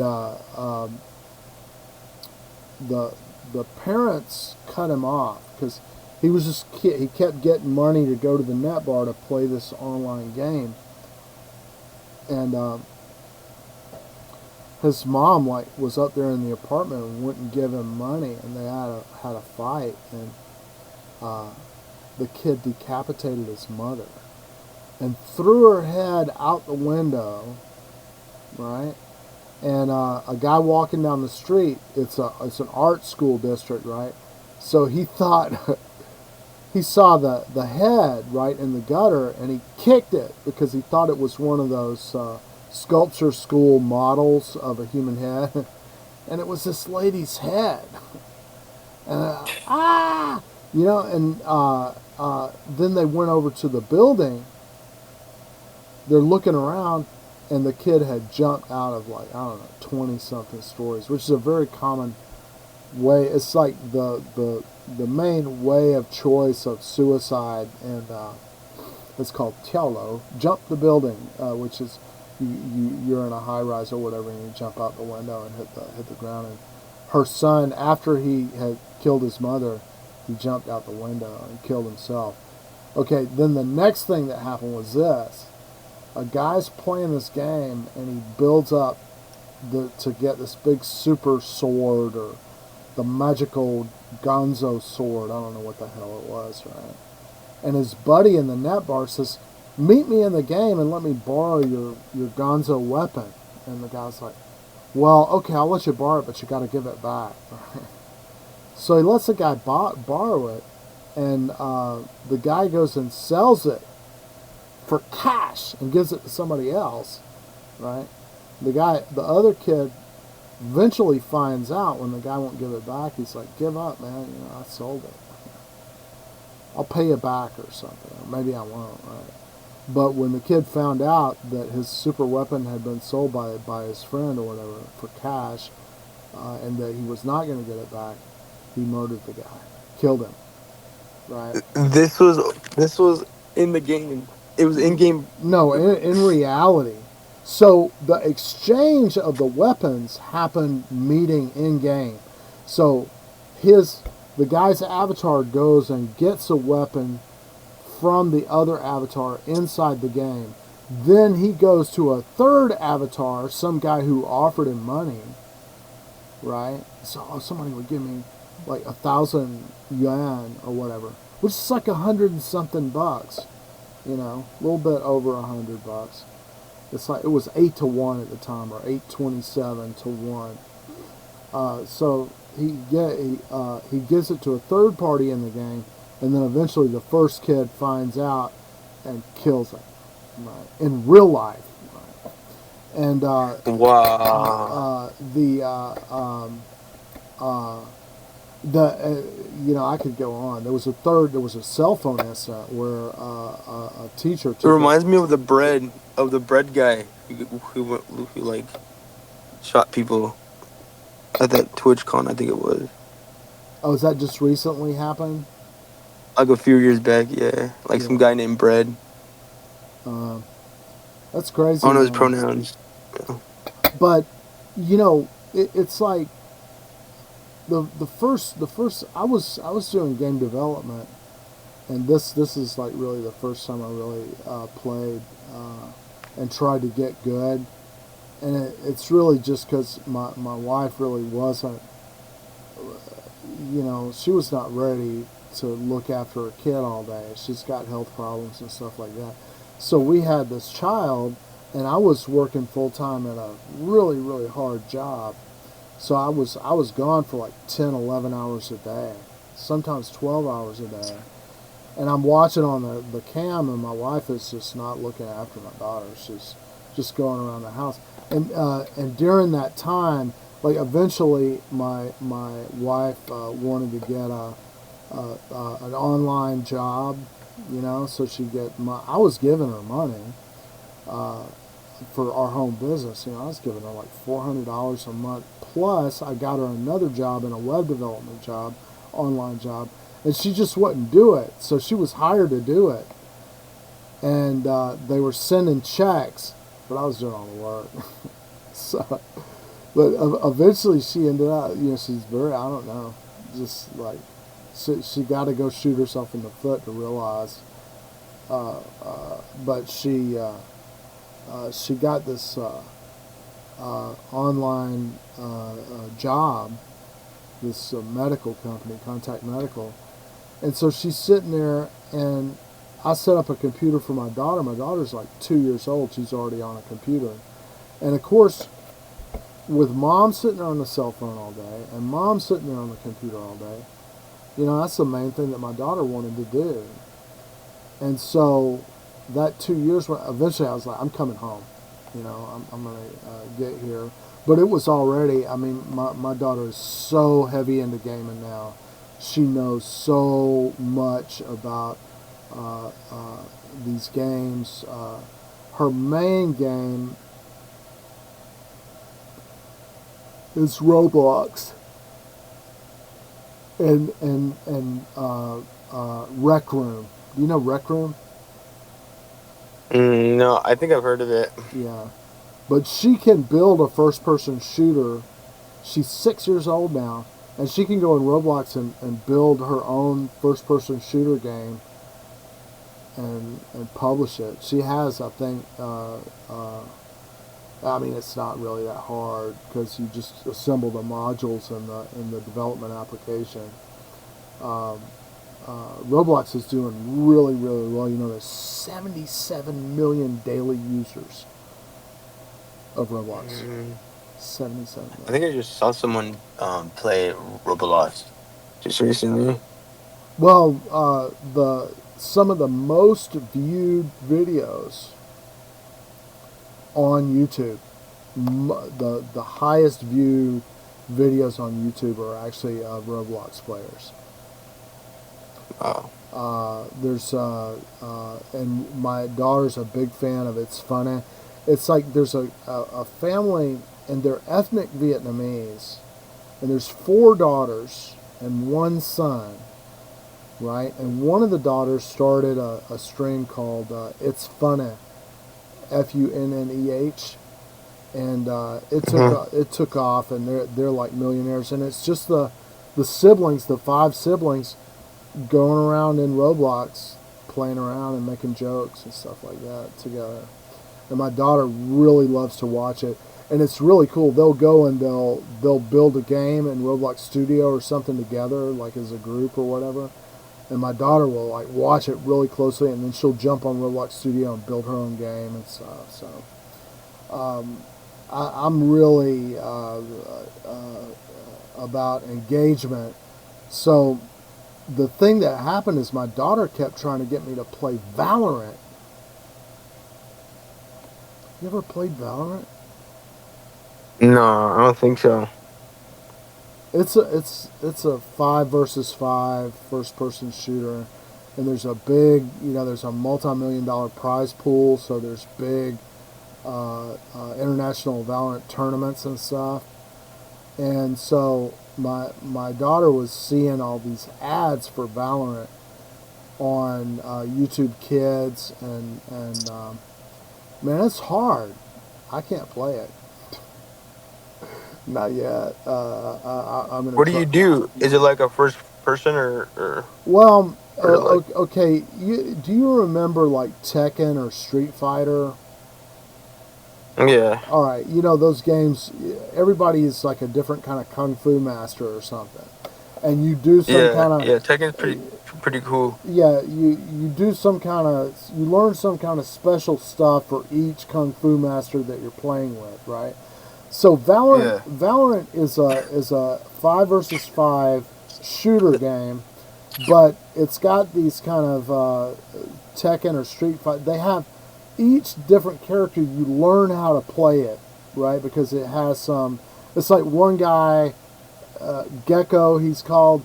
He's got these Valorant. He's got Pokemon. He's got these little Pokemon things. Is it like a shooter game? Yeah, and it's like I think I saw this once on like a uh like on like a snack on a snack I think like I'm on a Mexican food like snack wrapper. yeah, it's very very popular. I mean, it's not. I think Call of Duty is one of the ones that's. Well, actually, I'm looking at them by prize pool. It's like when I search for these kind of games, my concern is that my daughter is fiercely competitive, and she really wants to win, which I would like that to be a good thing. But the male environment is dominated online by men, right? And it's very toxic, and the way women are treated is like really bad. But there are these women teams and women expert players. Um, there's a trans woman that's Sasha Hostin. Says the biggest winner. The law. She makes 6 figures winning these game tournaments every year. And Wow. Baseline, I was like, I need to go look at this because I've never looked at this before. And like, you can search online for games with the largest prize pool or largest monetary, or I think prize pool is the buzzword or whatever. And you'll see that there's games that are up at the top like Dota 2, Call of Duty. Valorant is pretty high up there, but I think as far as money that you can win, Dota 2 is at the top right now. Call of Duty is close to the top. But I found out a professional esports players, yeah, they make baseline 60,000. That's so cool. Yeah, Is that what your daughter is trying to do, or is she gonna she do? she is totally she wants to be a YouTuber is what she wants to be, and so Mm, I was sorry. totally when all this happened. I've been intensively working computer jobs my entire life, and I was like, I want to get away from this. I want to do something different. So I've got like I'm trying to do like a homeschool thing. Hmm. I'd like to do a Montessori school in my house, and I'd like to do something like the urban farming guys. If you Google the urban farming guys, there are guys that went and revitalized the ghetto in Kansas City. Uh, What do they uh, call urban farming guys? yeah, like if you look, I think their main video is called "Farming in the Hood," right? Oh, And like they go into a very rough neighborhood where houses would be set on fire and people can't really renovate houses because the kids that live there just tear all the plumbing and the wiring out as soon as you put it in and stuff like that. and the urban farming guys have really, they really showed that it could work.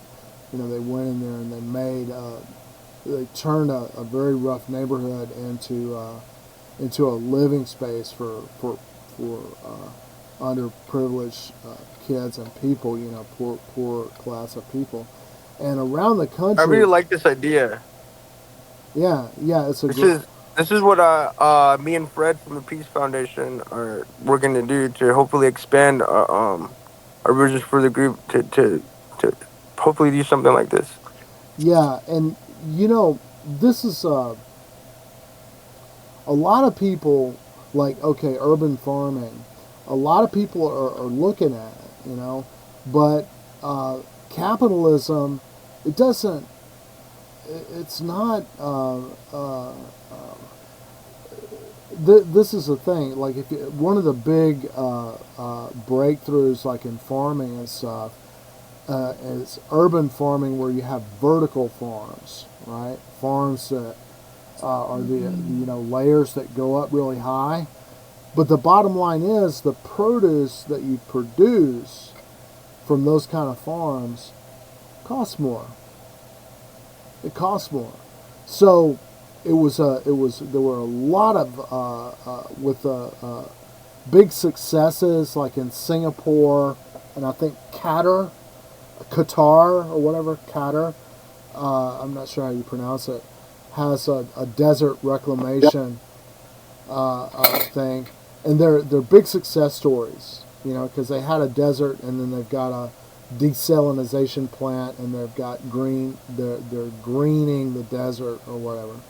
But naturally, it's cheaper if you can just go to like what happens in rural Georgia is this: people can't farm because the giant agricultural conglomerates that have all these farming machinery robot things, they can go on your land and farm it way cheaper than you can as just like a guy without all that equipment, right? So what happens in rural Georgia is the agricultural conglomerate or whatever comes in and gets a lease from you, and they farm your land, right? Now, the agricultural industry, right, with all its chemical stuff and fertilizer and all the pesticides and everything, it's one of the single most damaging things to the environment, right, that's going on.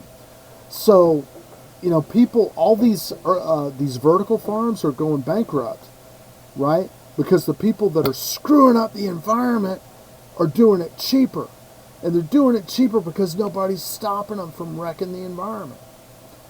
Throw all the, if you can deliver your cabbage to the grocery shelves for the lowest price, it doesn't matter that you're causing a mass extinction and cancer and stuff with pesticides. By the time they prove that your pesticide caused cancer, you'll be long gone. And the fertilizer, runs off into the ocean and causes algae blooms, wipes out all the mass extinction of the fish, and all. But the big farms are like, well, they get it cheaper. It's bullshit. It's not cheaper. They're just not paying the cost of it, right? If you get what I mean. So I think the thing, of course, you want to try to be as economical as possible. But with urban farming, you should start. You should have the attitude of, reciprocity. We're not doing this business to make money. We're doing it to take care of each other and feed and clothe each other, which is the way and I'll make this case, and a lot of people say, well, that's communism, that's Marxism. But do the fucking trees... What's communism? To say that. Reciprocity, sharing everything, right? And not being in business to accumulate wealth, right, is typically called Marxism. When you're in business to share the possibility of continuing to live and everything with with everybody around in an egalitarian way. We call that Marxism, but it should be called common fucking sense. And why do I say I want to make this case for you right now? And I'll tell you a funny story. I went to this Paideia school down here, which is a rich kid school. The last year that it was affordable enough, it was like my when I was 13 years old, right? And right, I guess, man, a couple of years after I went there, of course, I had all these friends from high school, and a lot of them were rich kids, right? So they could get drugs, because they had money, right? I didn't have any money, right? And they were dropping acid, right? I don't know if you ever had acid before, but Yeah, I fucking yeah. So I love that shit. yeah, but here's what happened. I was kind of, I was like, whoa, I would take they would have these tabs, and I'm like, I don't know, 17 years old, right?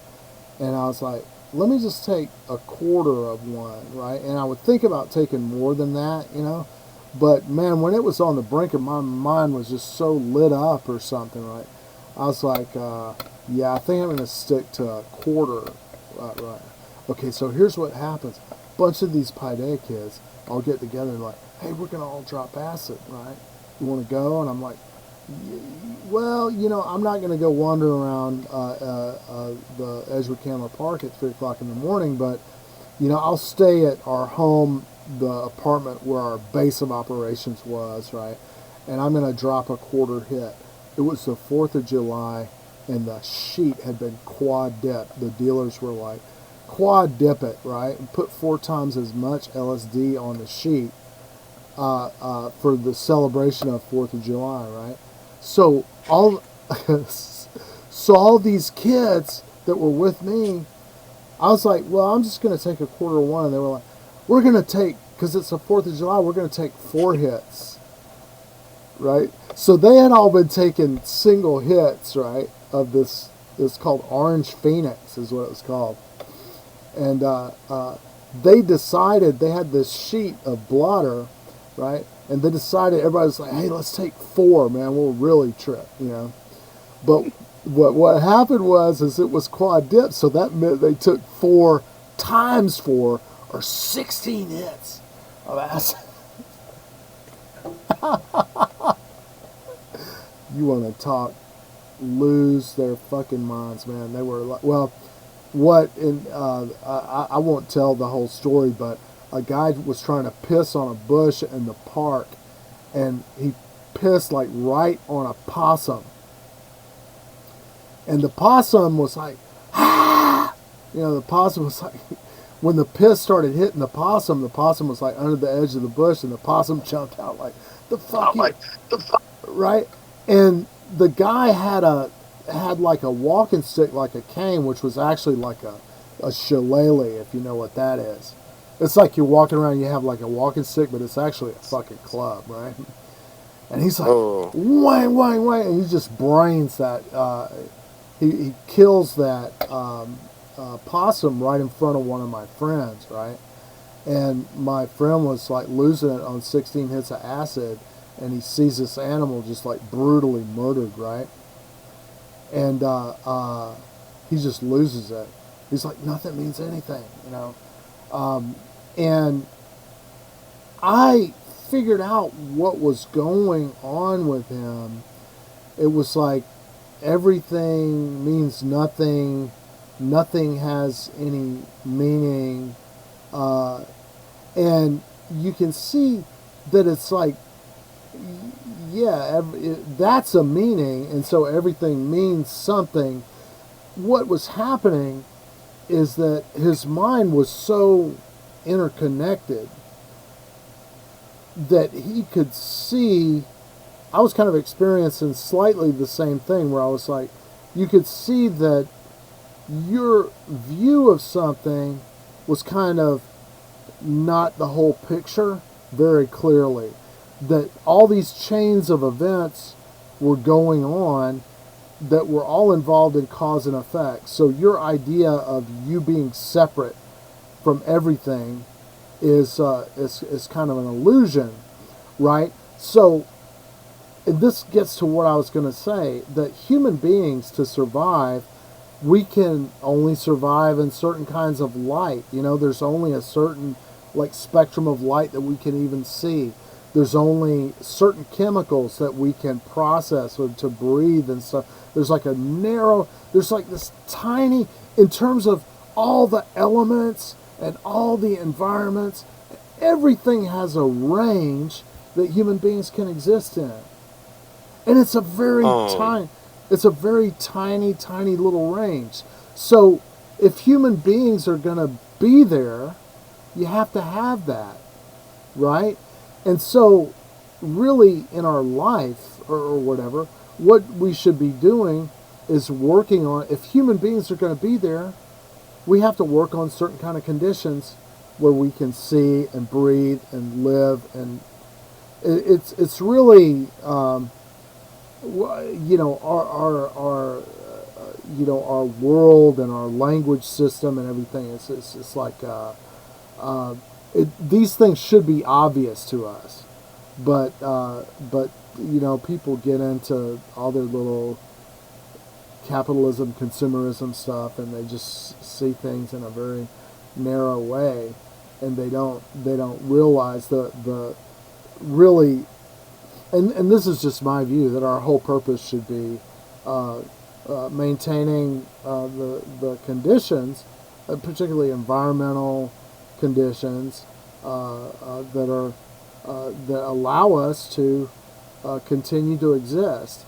And if we, because we want to accumulate wealth, literally destroy the conditions necessary for us to live, we're going to be fucking gone. you know? I hope that's not too heavy.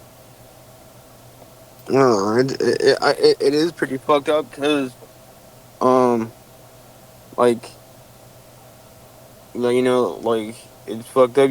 Like some of us can't live in those conditions. Yeah, well, I mean, I mean the whole, it's like trees. Trees don't line up to get paid to absorb CO2 and produce oxygen for us to breathe. They just do it, They just do something that allows us to exist. Plants are not a rose doesn't, hold out his hand to get paid because you smelled it. Hey, that's my fragrance. It's $29.95, buddy. Cough it up. you know.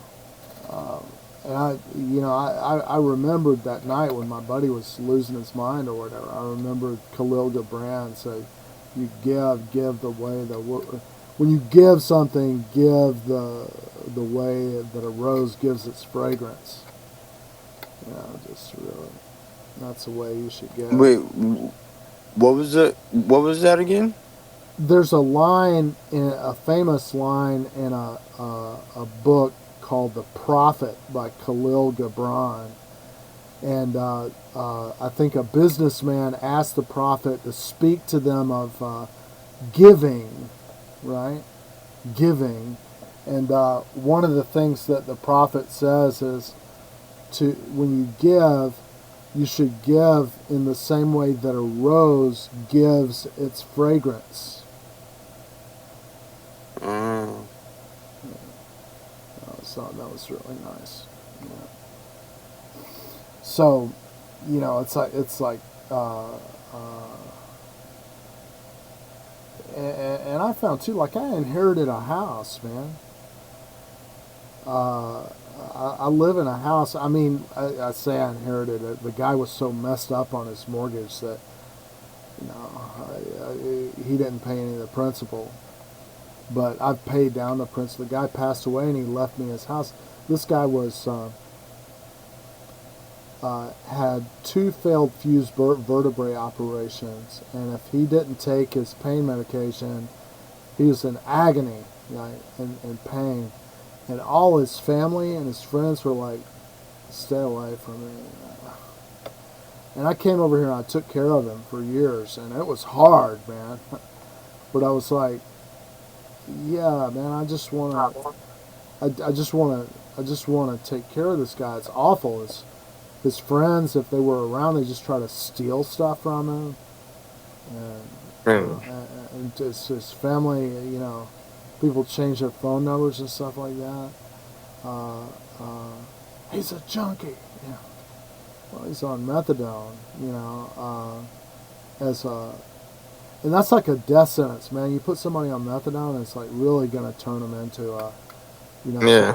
to create a dependency. So him and his Yeah. mother both were in the opioid crisis, and I was kind of scared to come out. It's like because he was kind of really losing it and stuff. And what he would do is he would go off methadone and just drink more and more whiskey. To numb himself, he would drink a lot of whiskey until he couldn't drink whiskey anymore, and then he'd be like, give me methadone.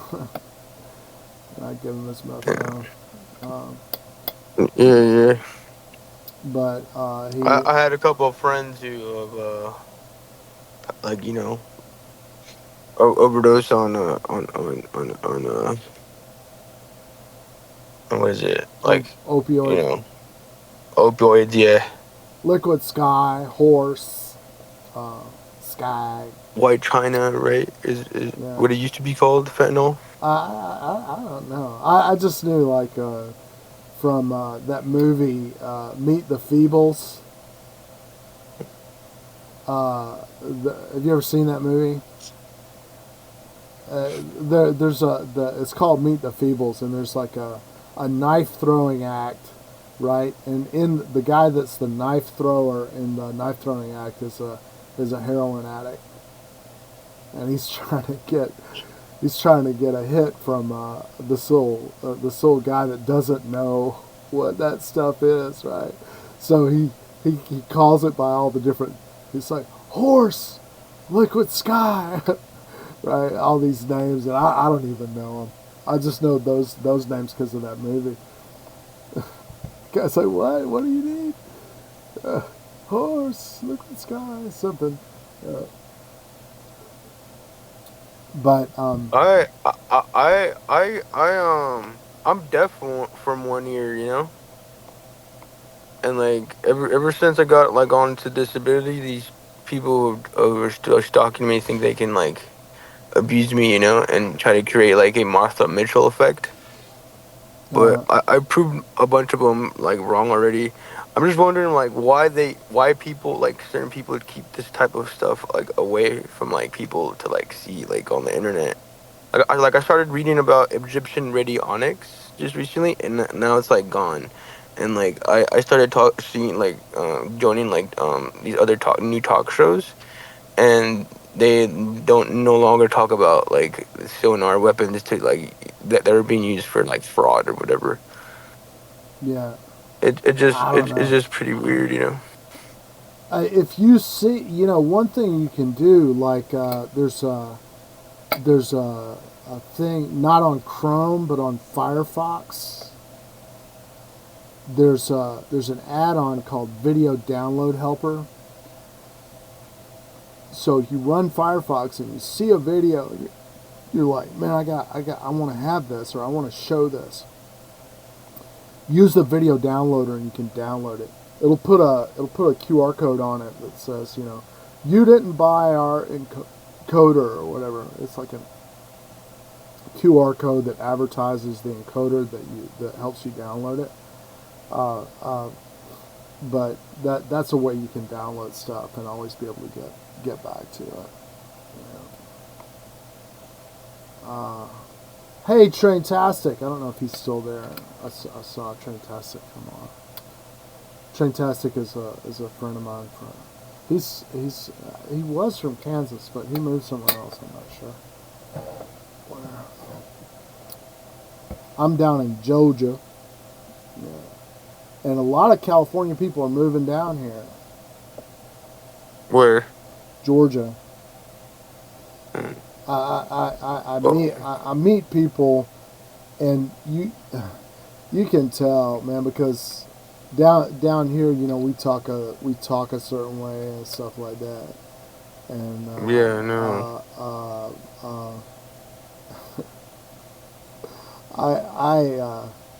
You don't know this, but I did. You may not know it.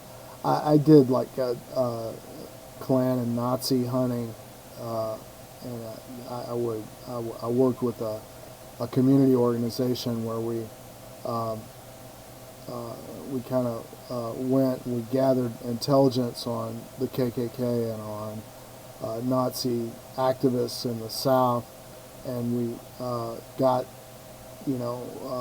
federal hate crime charges brought against some of these organizations by working with the Southern Poverty Law Center and the FBI, and I did that for many years, and I'm not, like I'm not an Orthodox Jew, but I wear a yarmulke now. It's like I always had a talent for, being able to talk to people, want to tell me their story, so I could really talk to KKK people and Nazi people and stuff like that. And the last time it happened, I didn't know, but you have Filipinos, right?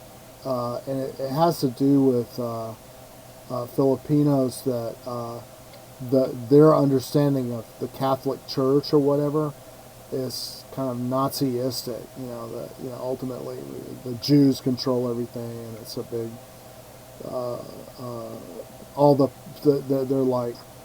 So I was taking my wife to this Catholic church, right? And this guy is like hanging out with us a lot. He's like a leader of the choir and all this stuff. He's a Filipino guy. And he's like Mr. Friendly and all this. He's like organizing for the Knights Templar, right? Which is, it was like it was a military corporation that developed a banking system. It's like they would kill non-Catholics and steal all their stuff, steal all their money, and they set up a banking system so you could go. It's like you go down to some place where there's a bunch of people that are not Catholic, and Jews, of course, you would kill, and Muslims you would kill. Anybody that's like not in the Catholic Church you would kill, and so you're way far from home. If you were a Templar, then you could deposit. They set up one of the early banking systems, and they're some people call the Templars like the first corporation or something like that. But I'm taking my wife to this Corpus Christi place, and this guy Tito Espino or whatever is like organizing for getting. He's a big Trump supporter, and he's like promulgating. It's like a Filipino woman that organizes with international Nazi far-right groups or whatever. Her name is Michelle Malkin, but you can look her up under the Combat Anti-Semitism movement. But I was like, I don't want these people to get near to me anymore. I'd rather just. Ooh, Michelle Malkin was getting near to you? No, actually, the involvement with Michelle Malkin goes like this. What this guy Tito Espino was doing is he was calling for Muslims to be shot on sight in Stone Mountain, right? So, and he was saying that the Germany was being taken over by Muslim rape gangs. All right, so. They had this. That Michelle Malkin had made this program in cooperation with a bunch of Nazi groups, international Nazi groups. Their problem was they couldn't get their story. German people they're like, this is bullshit. They knew they couldn't get their story out, and so what Malkin did in organizing with international Nazi groups is she came to the United States and said, oh, this is conservatism, right? They're trying to be conservatives, and conservatives protect against Islam or whatever like that. And she you can probably still find that Michelle Malkin Muslim rape gangs video thing, but the idea is they would promote it in the United States as if it was a cover up in Germany. Of course, in Germany, everybody knew it was bullshit, right? Or for the most part. But what happened is this guy was calling for Muslims. This is really bad because the Catholic Church in Atlanta resettled a lot of Muslims into the city of Atlanta, and they've got people in the Catholic Church that are advocating for these Muslims to be shot on sight on Facebook, right? And I made a police report. I went down to the local police and I said, here's the Facebook post or whatever, and the guy's talking about the kind of guns they're going to use to shoot the Muslims, right? And this guy was talking straight up to me, and he was on my Facebook. So it's like, buddy, you talked to the wrong person, man, because I don't believe in killing people based on bullshit, that you made up or whatever like that. But the thing that he was throwing around in particular was that Michelle Malkin video, and it created such a problem because What's the video called? Sorry. Germany being taken over by rape gangs. Okay. Muslim rape gangs is the thing. Der Spiegel, like a major German newspaper, had to do a 15-page expose on this stupid Michelle Malkin, quote-unquote, conservative crap video that they were doing to show that it was all fabricated by a bunch of Nazis. So Malkin is on the list of Nazi supporters, international. She organizes with international Nazi organizations, and she's Filipina. She's a Filipino, right? So I But she does that because of the Catholic Church, though, and how they think that her Filipino Catholic Church thinks that it's like Nazism, right? Like it revolves around Nazis. Some Catholics are Nazis, and you can you can see it. Some Catholics are pro-Nazi or at least anti-Semitic. A lot of Catholics should not be anti-Semitic in this day and age, but they are. And by anti-Semitic, I mean people that advocate just killing Jews and Muslims. People that speak. What about like like that book I told you about, the Laconics of the cult? It talks about how like Yahweh is higher than Simon Simon, because a lot like the Jehovah cult considers him like the ultimate, right? Or not the ultimate, like God, but let me see. because of that thing there was, Yeah, what do you say? Laconic? Well, how do you say that again? The name of the book? I'm looking it up. Laconics of cult. There's a part in the book, and Okay. it talks about how they're trying to prove how, like, how that little poem I like read to you a bit, talked about how they're trying to remove superstition from the from like religion or the cult or Christianity, and in the part it talks about what I just told you, how they talk about like Simon, or like God like Simon, but there's Yahweh or something like that. I'm sorry. You mean Simon who? Simon's a very common name. What's his name? Simon.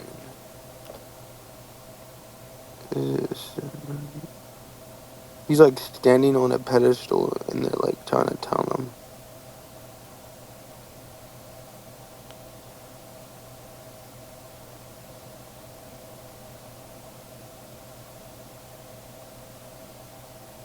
Okay, it was published privately in 1910, a 91-page early attempt by a New York lawyer to bring one part of Marxism into vogue through his call on the disestablishment of religion from all human affairs.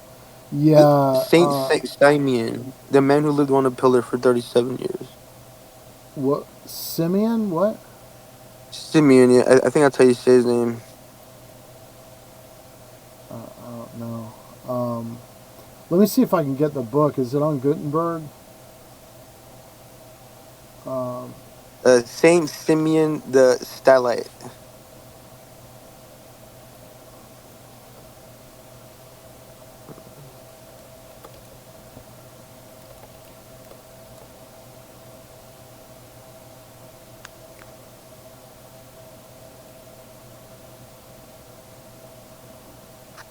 Saint Simeon the what? The Stylite?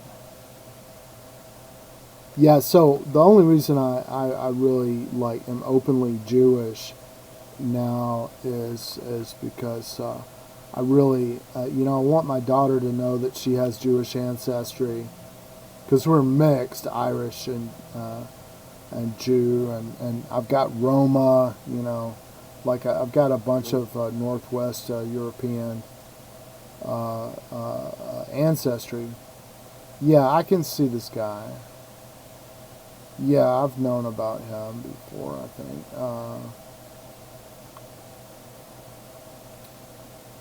The guy that like sat on a pillar or whatever. Yeah, yeah. There's like a video about it. Like I'm on my MacBook, so I'm trying to find stuff. But yeah, like he on a pillar, and then they're like arguing about who has like who's been a theologian more. Like who's philosophized or wrote more to his book in the Bible or whatever. And yeah, like it's. And they compared it in the book. Like if I can find it, I'm sorry. Um, I'll let you know.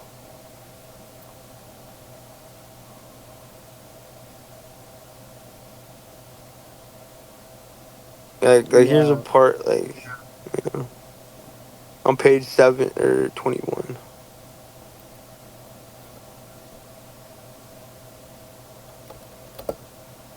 Job.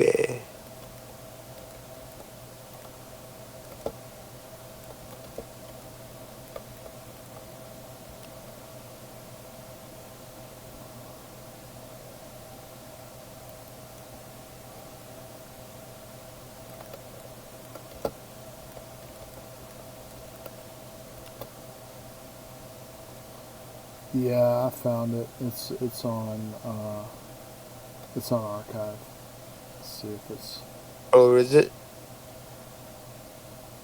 You yeah can read that online. yeah, and actually you can download it. I think free. Dang, I bought it. I didn't know that. 1910, buddy. It damn well should be free. Uh, I don't think it was that much like that expensive. I think it was like $4 or something on Apple Store or something. yeah. Still $4. Could have bought myself like some like a vegan egg salad at Whole Foods or something.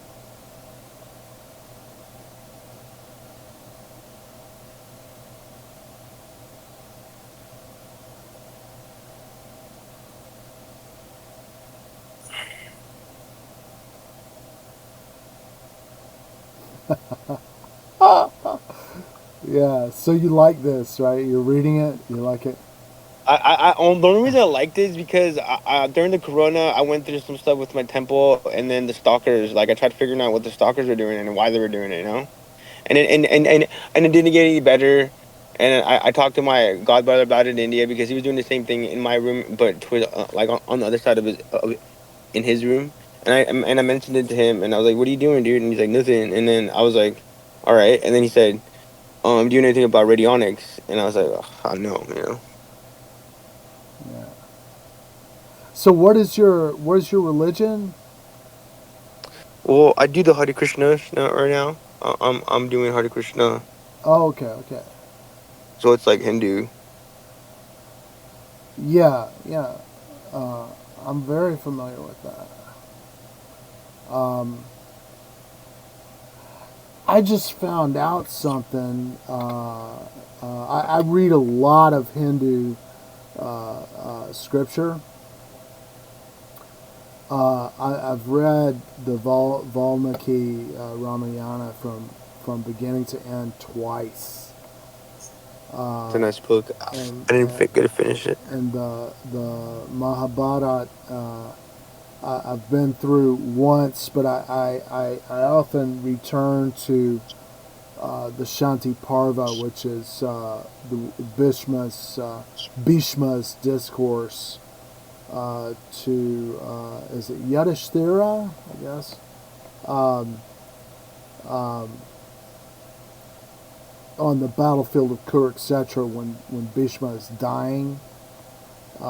That's the volume of the Mahabharata that I'm really interested in, and I know I've been through I think what's a very abridged version of the Srimad Bhagavatam, um, but a lot of the stuff in the Srimad Bhagavatam, you find it also in the Mahabharata. And I wanna, I want, it's like, uh, I even tried studying Sanskrit. Um, it's really hard, I think. I don't want to discourage anybody from studying it, Yeah, but I don't know how to read Sanskrit. Like I could only do like like the English letters or yeah, yeah, yeah. The uh, there are like what you need, like you learn the characters and the syllables, and you can there's good, for example, on Duolingo. There's a good uh, lesson material. I just found it, it was particularly challenging because of the subtleties of pronunciation with the letters. But I think a lot of times the Krishna movement it does good things. Uh, you know, feeding everybody, for example. Mhm.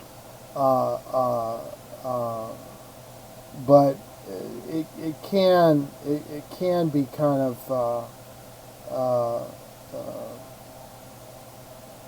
chauvinistic and authoritarian, and it can be uh,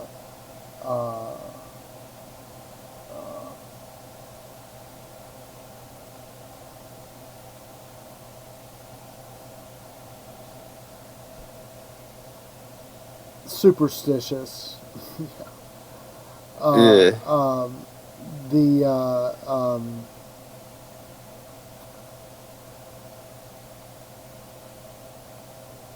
there's a lot of stuff like, and I've studied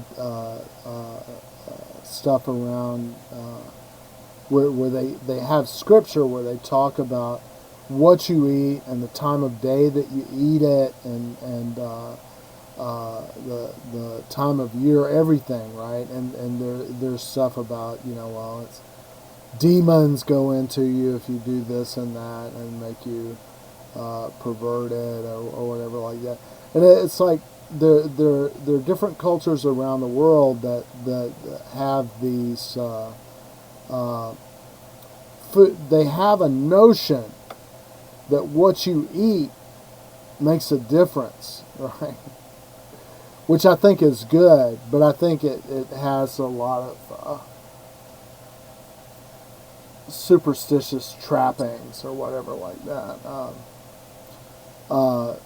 Jewish culture around kosher uh, Yeah, eating has yeah. superstition as well.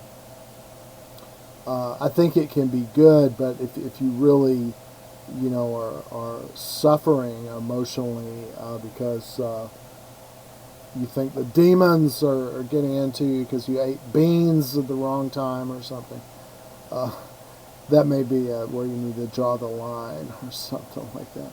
But I'll read this book. Uh, and see what it says. But I'll tell you something. I was amazed by how much Gandhi wrote, uh, uh, and I've tried and I've never been able to. I've tried to read through Gandhi's uh, writings, but I couldn't even make it to World War II, man. I've read like 30 volumes, around 30 volumes of his papers, and they're online for free. Uh, um, uh, and it'll change your life, But but he's of Gandhi's papers. There are 98 volumes, about 500 pages each, and he's an example of what's called a Sanatani Hindu, and he has in a lot of the views of a lot of Hindu people, he has some heretical views. Uh, some Hin, Wow. some Hindus like believe they really believe in the poetry. Like you read the Sanskrit in the Srimad Bhagavatam, and they believe that that's real exact history, and those people really existed that way. Um, and Gandhi, well, I mean Gandhi. It's really hard to say what Gandhi thinks because Gandhi thought different things in his life, and over his entire life he went through changes and stuff. But as far as I read, he said, I don't. He said this. He said, I've seen no evidence that Krishna and Arjuna and all these people, and Kunti and Karna, seen no evidence that they existed in the way that they're described in Scripture. No evidence that these people ever really historically existed that way and so on. I've heard that. And he said that he personally believed that the Scripture is a a way of symbolizing uh, the the struggle within, right? That it's an allegory for a human being in the course of his existence to approach liberation, right? Or moksha, right? That you study the scripture, and that's not absolute truth or absolute history or whatever like that, but it's a way to lead you to the beginning of the journey towards liberation. Now, moksha, but he's what is liberation really technically in Hinduism? It means that you stop the samsara. It means that you stop being reincarnated. I think some people consider it that you're reabsorbed back into Brahma, right? And that you're not going to manifest materially again until the next Brahma day, and that universes are born and die in a Brahma day, right? So it's a really long period of time or whatever. But inside a Brahma day, people are reincarnated over and over and over and over again for thousands of years, and things can get worse, right, or get better, or go up and down, or stuff like that. And moksha, and the real technical belief about it in classical Hinduism, is to get into a state where you stop being reincarnated over and over again. Generally, the people renounce their material possessions and go to the forest and just beg for enough food to survive. Sometimes they act as gurus or holy people, rishis, or munis. Yeah, Or, I have a guru right now. I'm an inspiring disciple. yeah, Um, yeah, yeah, he's amazing, man. yeah. Gandhi said, and I read, some of the stuff that I read, that people always tried to get him to be a guru, but it's like, it's impossible because I'm such a big sinner, right? I could never be a guru, which I thought was interesting. But I try to. I still hope maybe one day I'll read all You're these. definitely guru. You know, You're like, you know what I mean? Like if you know all that, like, yeah, you should read Sri Chaitanya Charitamrita. what is it? Uh, Sri Chaitanya Charitamrita. I think it's for Metta. I was, he came after Krishna Radhani, because he wanted to see how it was to love himself. So Krishna Radhani, you know, they loved each other and came Chaitanya, because he wanted to know how it was to love himself and how it feels to love God.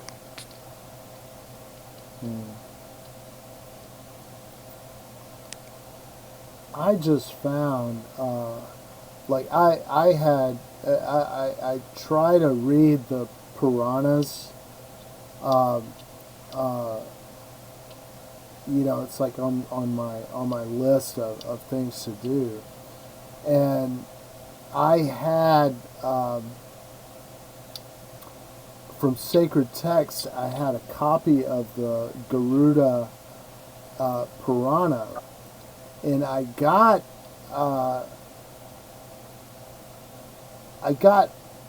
like a PDF of the same Purana. This is also called the Garuda Purana, from a Hindu website, and it's like I could not find anything.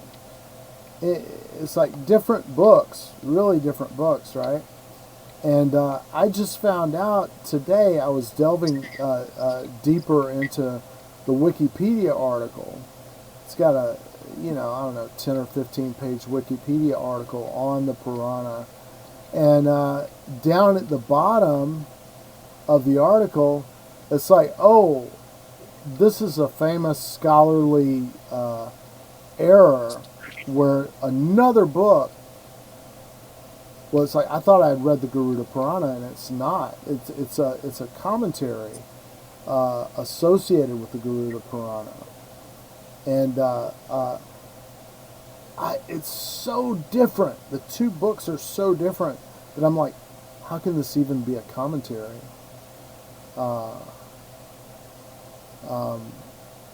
But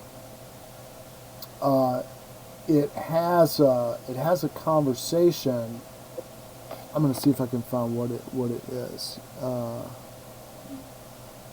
The book Garuda Purana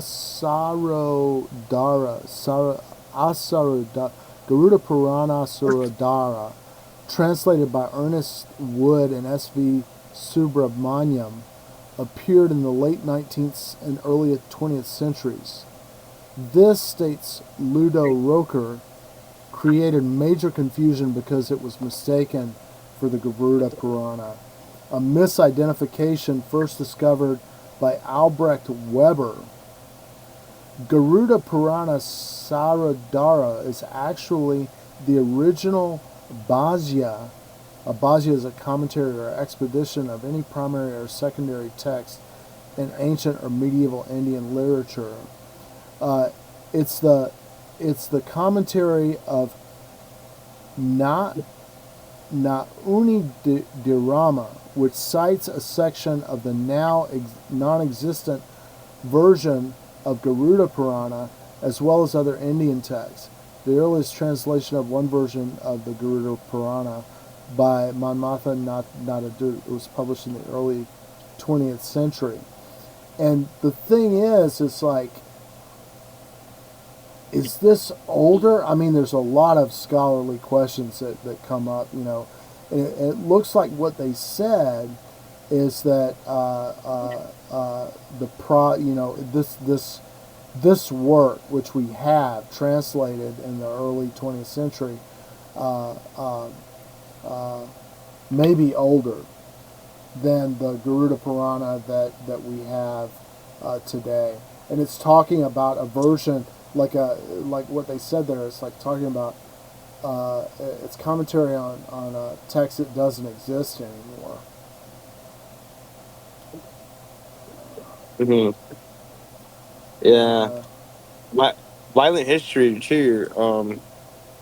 On why some of those texts don't exist, right? Um, I've read and seen on like some videos that Muslims cause a lot of like Vedic literature to like be destroyed. yeah, be destroyed. But you can go back. Certainly they did, and historically, right now they're more kind of in focus with uh, uh, the Jammu and Kashmir situation, for example. Is Um, Also Alexander the Great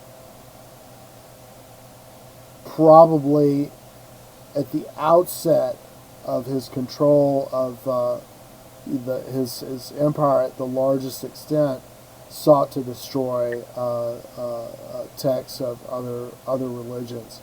He changed course towards the end of his life, and decided that for his empire to survive, that it would have to be integrated in some way, that the cultures would have to merge together. But that's like 400 BC. There was stuff trying to destroy Hindu texts, and also different Hindu empires. The manuscript culture means that books were copied over and over again. So anytime you had a powerful enough ruler or king that had the power to make changes or additions, you get accretion. So in the Mahabharata, if you get to the volume that I'm really interested in, it's called the Shanti Parva, and mm, it's the discourse of Bhishma to Yudhishthira on the battlefield before he dies. Uh, it's the largest volume in the entire Mahabharata. You know, it has anachronisms. It's definitely shows signs of accretion. So you get you, you said it was about Bisma when he's laying on the battlefield, or yeah. Let yeah, me that one is like pretty spiritual. That story. But it's become a repository of Indian like political science, uh, philosophy. Let me see if I can get it. Shanti Parva, and this is just one translation. Volume 12. Yeah, Yeah, it's here.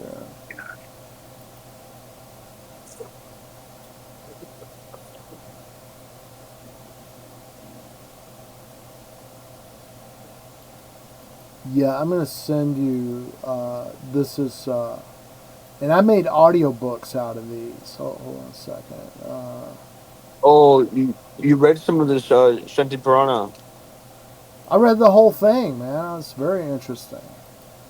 or I mean, you made audiobooks like recordings of yourself. No, no. I made. Let me send you a link. My one of my I have two YouTube channels, and one of them has a complete audio book of the Mahabharata. So let's see.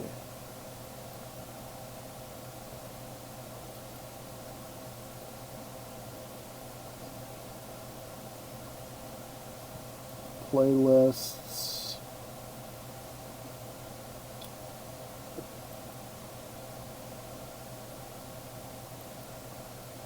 Get it. Mahabharata volume my books, 1 to 3 books. There we go.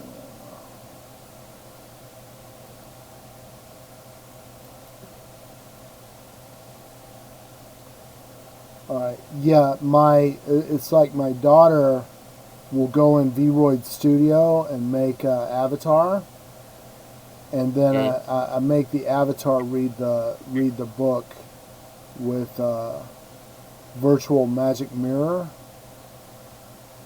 and the text appears. I'm going to show it to you now. This is the beginning of the playlist. Are you gonna show me on Discord? Yeah, yeah. Oh yeah, I just see. yeah, Oh, that's cool. You did that? yeah, yeah. Well, my daughter makes the avatars on Vroid Studio, and then I import the avatar that she creates into an application called Virtual Magic Mirror, and then I use a VB cable, which is it's a virtual audio cable to pipe the audio from the reader that I'm using. I pipe the audio to the avatar, so it looks like the avatar is animated by the text. So you can see she reads it. But the thing about it is like you can.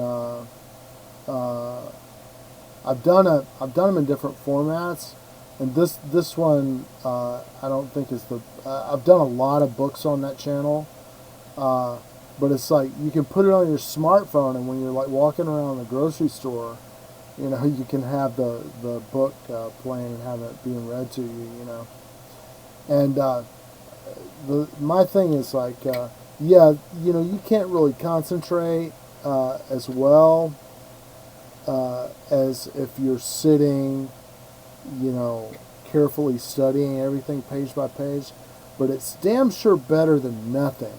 Right? I make these audiobooks, sometimes if I can't sleep or something like that, I can watch them at night, and of course I can't focus on it necessarily if I'm playing it in the car or something like that. I can't, but I get some of it, and it's good. It's helpful.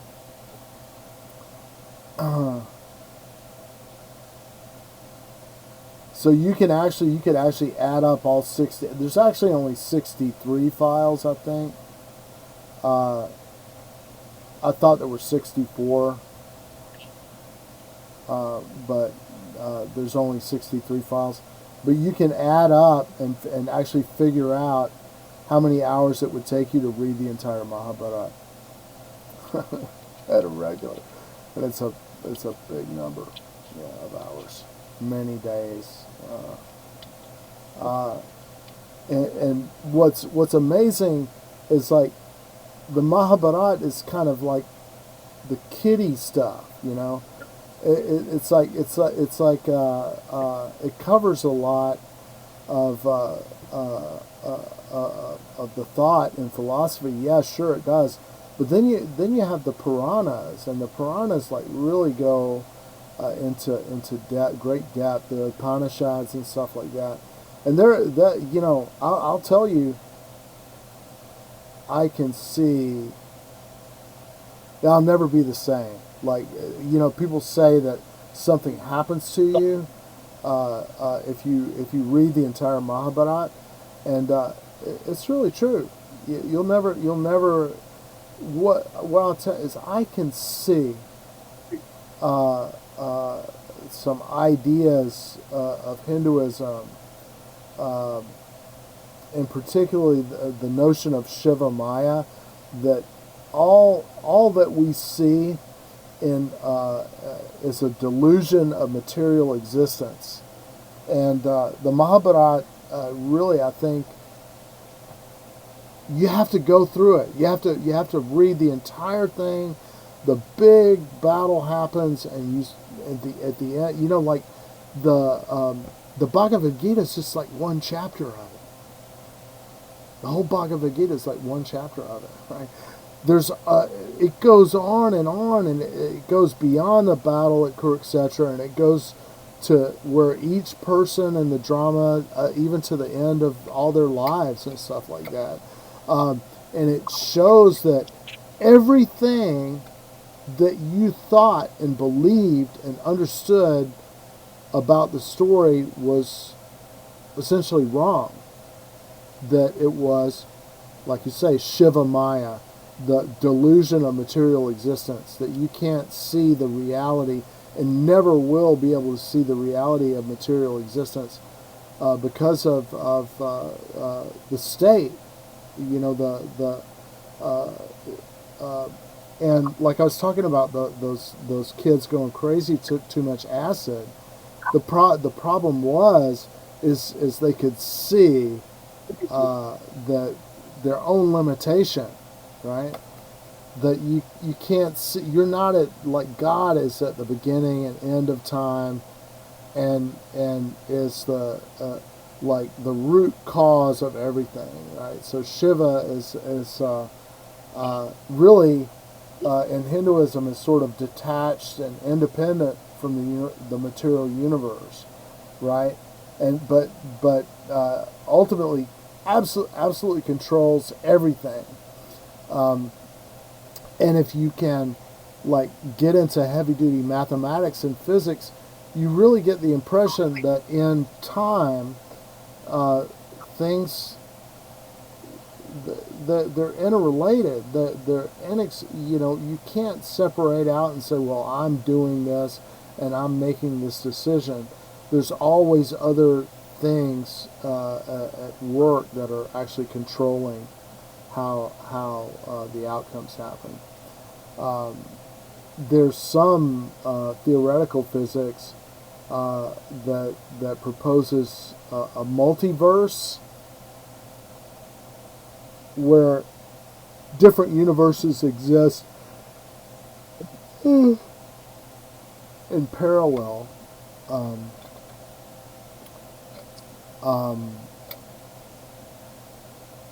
And are constantly being created, where all the different outcomes all happen, and the universe is constantly fanning out into all these different universes where all the different outcomes take place, which is just, like, totally mind-boggling. But I think it underscores the principle that Hinduism, various forms of Hinduism, endeavor to convey.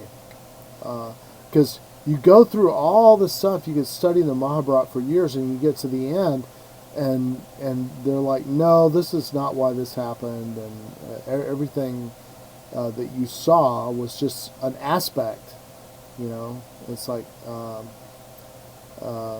I think in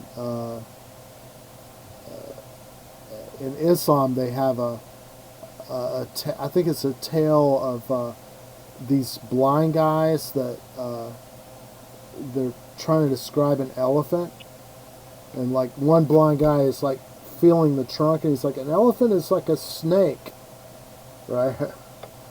And the other blind guy is like feeling the ear, and he's like, no, an elephant is like a curtain, And then another guy has an elephant's tail, and he's like, no, an elephant is like a whip. And then another blind guy has a leg, and he's like, no, an elephant is like a tree. Right? And that's a very, very simplified version of the idea. But I mean, the Mahabharata goes to incredible lengths and details to do the same sort of thing.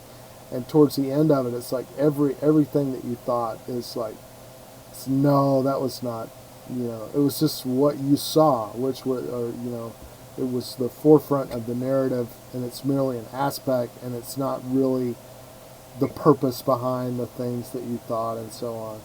And I think it's very effective because you're like, you really see it. And the truth of it is undeniable. It really confirms it. It's not like maybe this is the case. It's like you really understand it at a level that, at least for me, that's the thing that happened to me. Is like, wow. When I finished the Mahabharata, I was like, I'm a different person. I really know, and I will never unknow the fact that I don't know. Right. I know I don't know. It's like beyond all certainties of certainties. But I should I'm going to try to go get some shut-eyes. I really All appreciate. right, hey, yeah, I really appreciate talking to you, David. Oh Oh my man, God. I'm telling you, it's great to meet people like you that are like looking into this stuff, and you know, some people are just watching Game of Thrones, man. I hate that, man. It's bad. Yeah, I know. I noticed that, like, um, some people just get turned off, Yeah, and just this is my tune out or whatever. there's a character. This is a particularly disturbing thing for me. Is there's one of the characters in Game of Thrones is called Daenerys or something like that, and it's like, she ends up like killing everybody, not only everybody in her family, but everybody that even knew her family, right? And Yeah. and she's like a hero of the story, and eventually like she's assassinated by her nephew or something like that.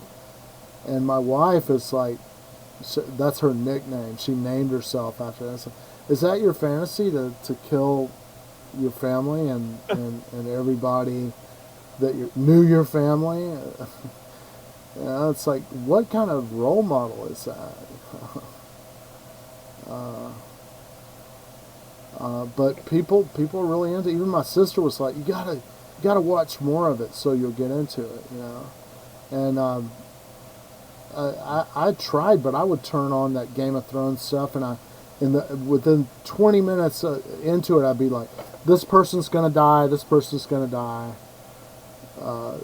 It's like I could predict everything that's gonna happen, and mostly it was people dying, getting killed or something like that. And I'm like, Yeah. this is really boring to me. It's all old, ploys and stuff like that. And when you read the theory of it, the guy said what he wanted to do when he wrote the novel is that he wanted to make all the people in the story, the heroes, they were all supposed to be evil, but believing they were good or doing right from their own personal perspective.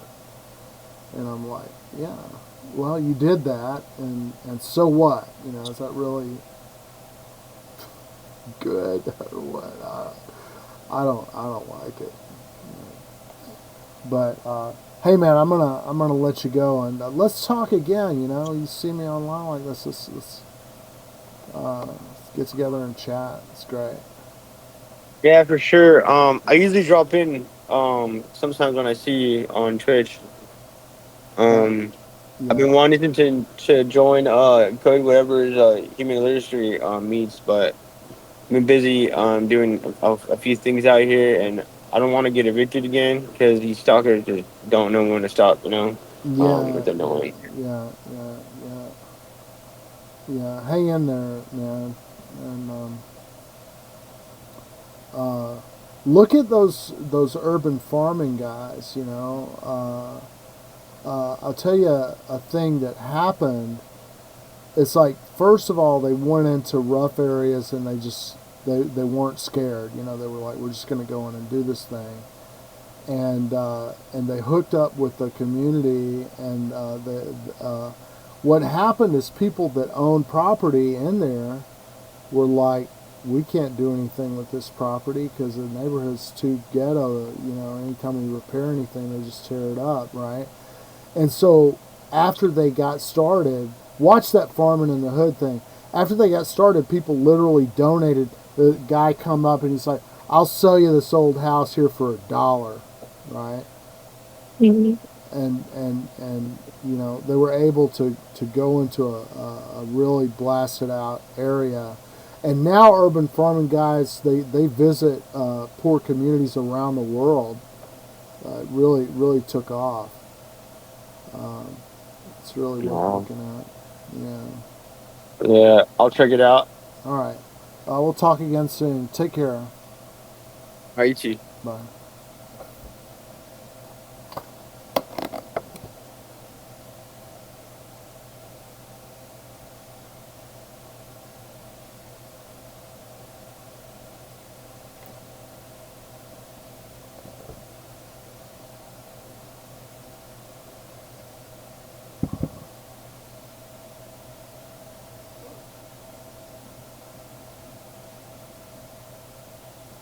Lord help us. That was a good conversation.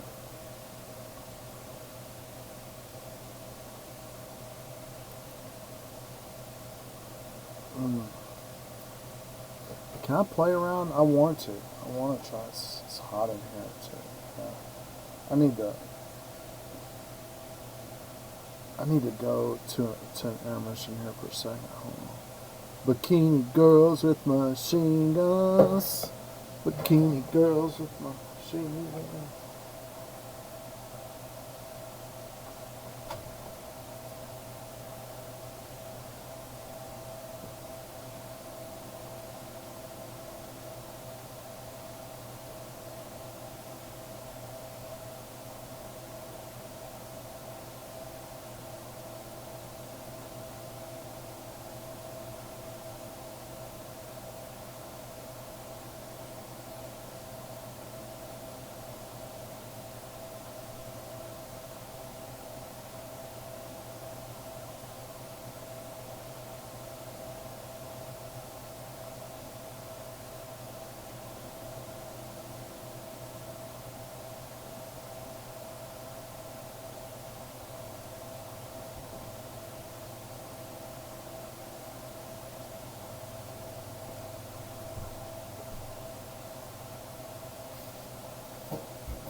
All right, so I'm gonna try to do this. Let's see where I'm at.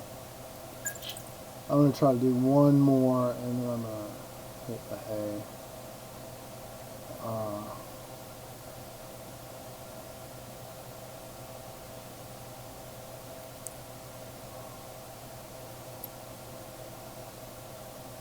yeah, I didn't get around to finishing that. Wow, 101. Okay, I really popped a couple of guys.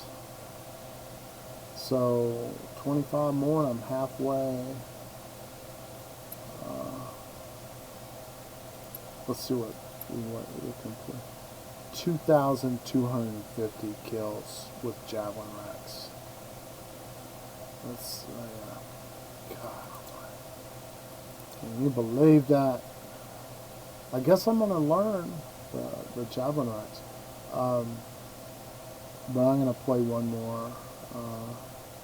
And this, I feel less guilty like being on just chatting, because I'm not.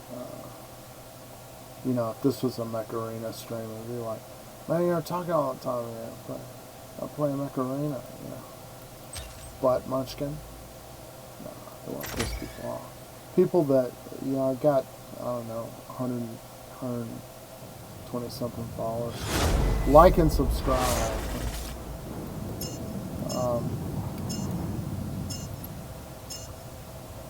But yeah, I didn't finish saying that my daughter was, getting into Valorant and esports stuff, and I kind of want to get involved in it, so I'm there for her and can be supportive of her, because I know she's going to get into this world. Wash your eyes.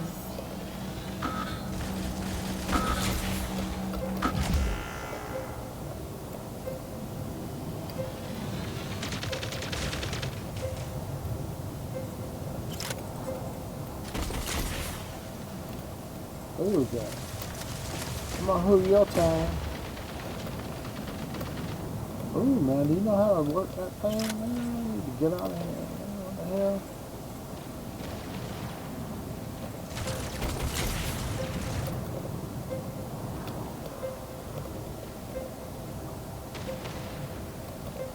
Wash your ass. Stand low, stand low. Huh, huh, huh. You dead. I told you. Oh. Man, that guy almost killed me. Man, you suck. Oh. Yeah, ruined me. Man, I'm so angry. No, I'm not angry. I'm coming.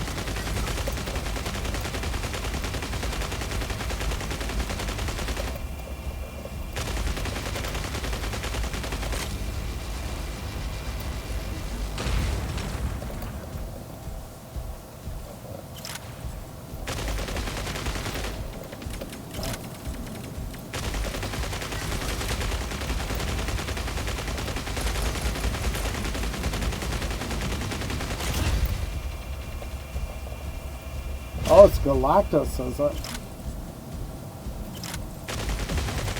So much for you.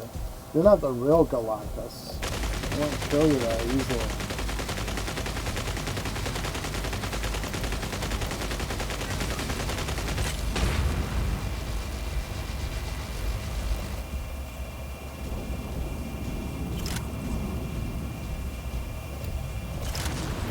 Ouch!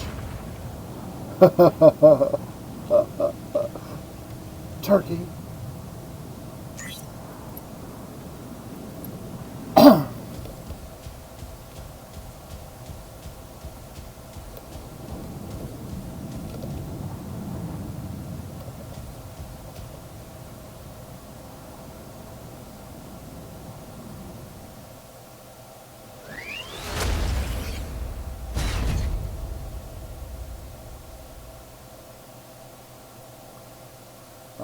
Am I really out of here? Okay. Let's see.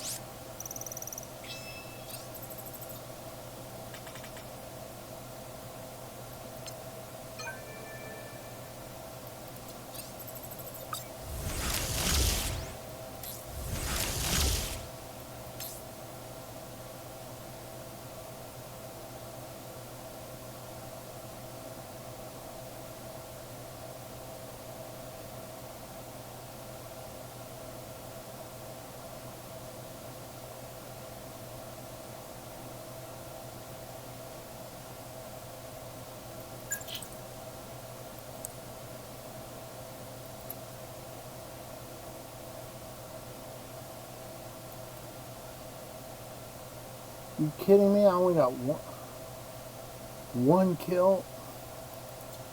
Probably got more than that. I really need that. Need to upgrade this weapon. It's like right on the cusp. I'm gonna do one more.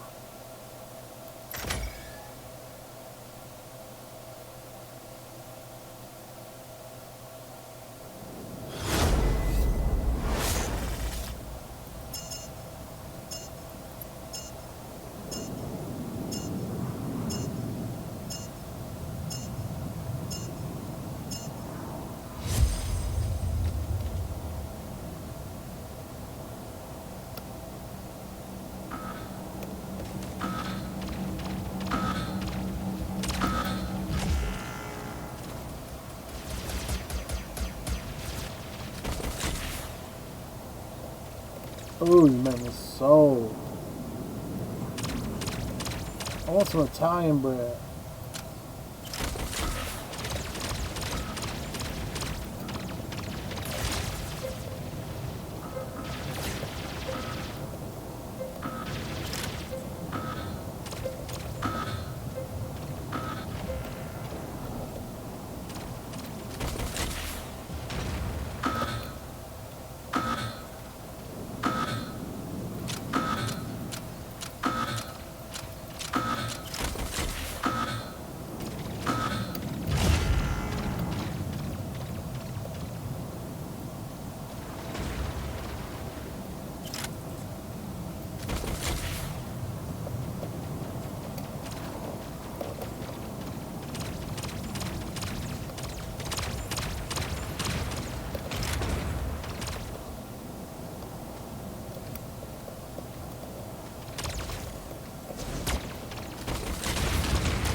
There, 3. Man, what's it? Little slowly crawling towards What's the 250 acorns? Lord, no. Okay. Well, maybe I'll get back on later. I'm gonna go try to sleep. Alright. Thanks for tuning in, and I hope you enjoyed the conversation. Let's see, how we doing on time? Yeah, I almost spent a quarter. Alright, see you next time. Take care.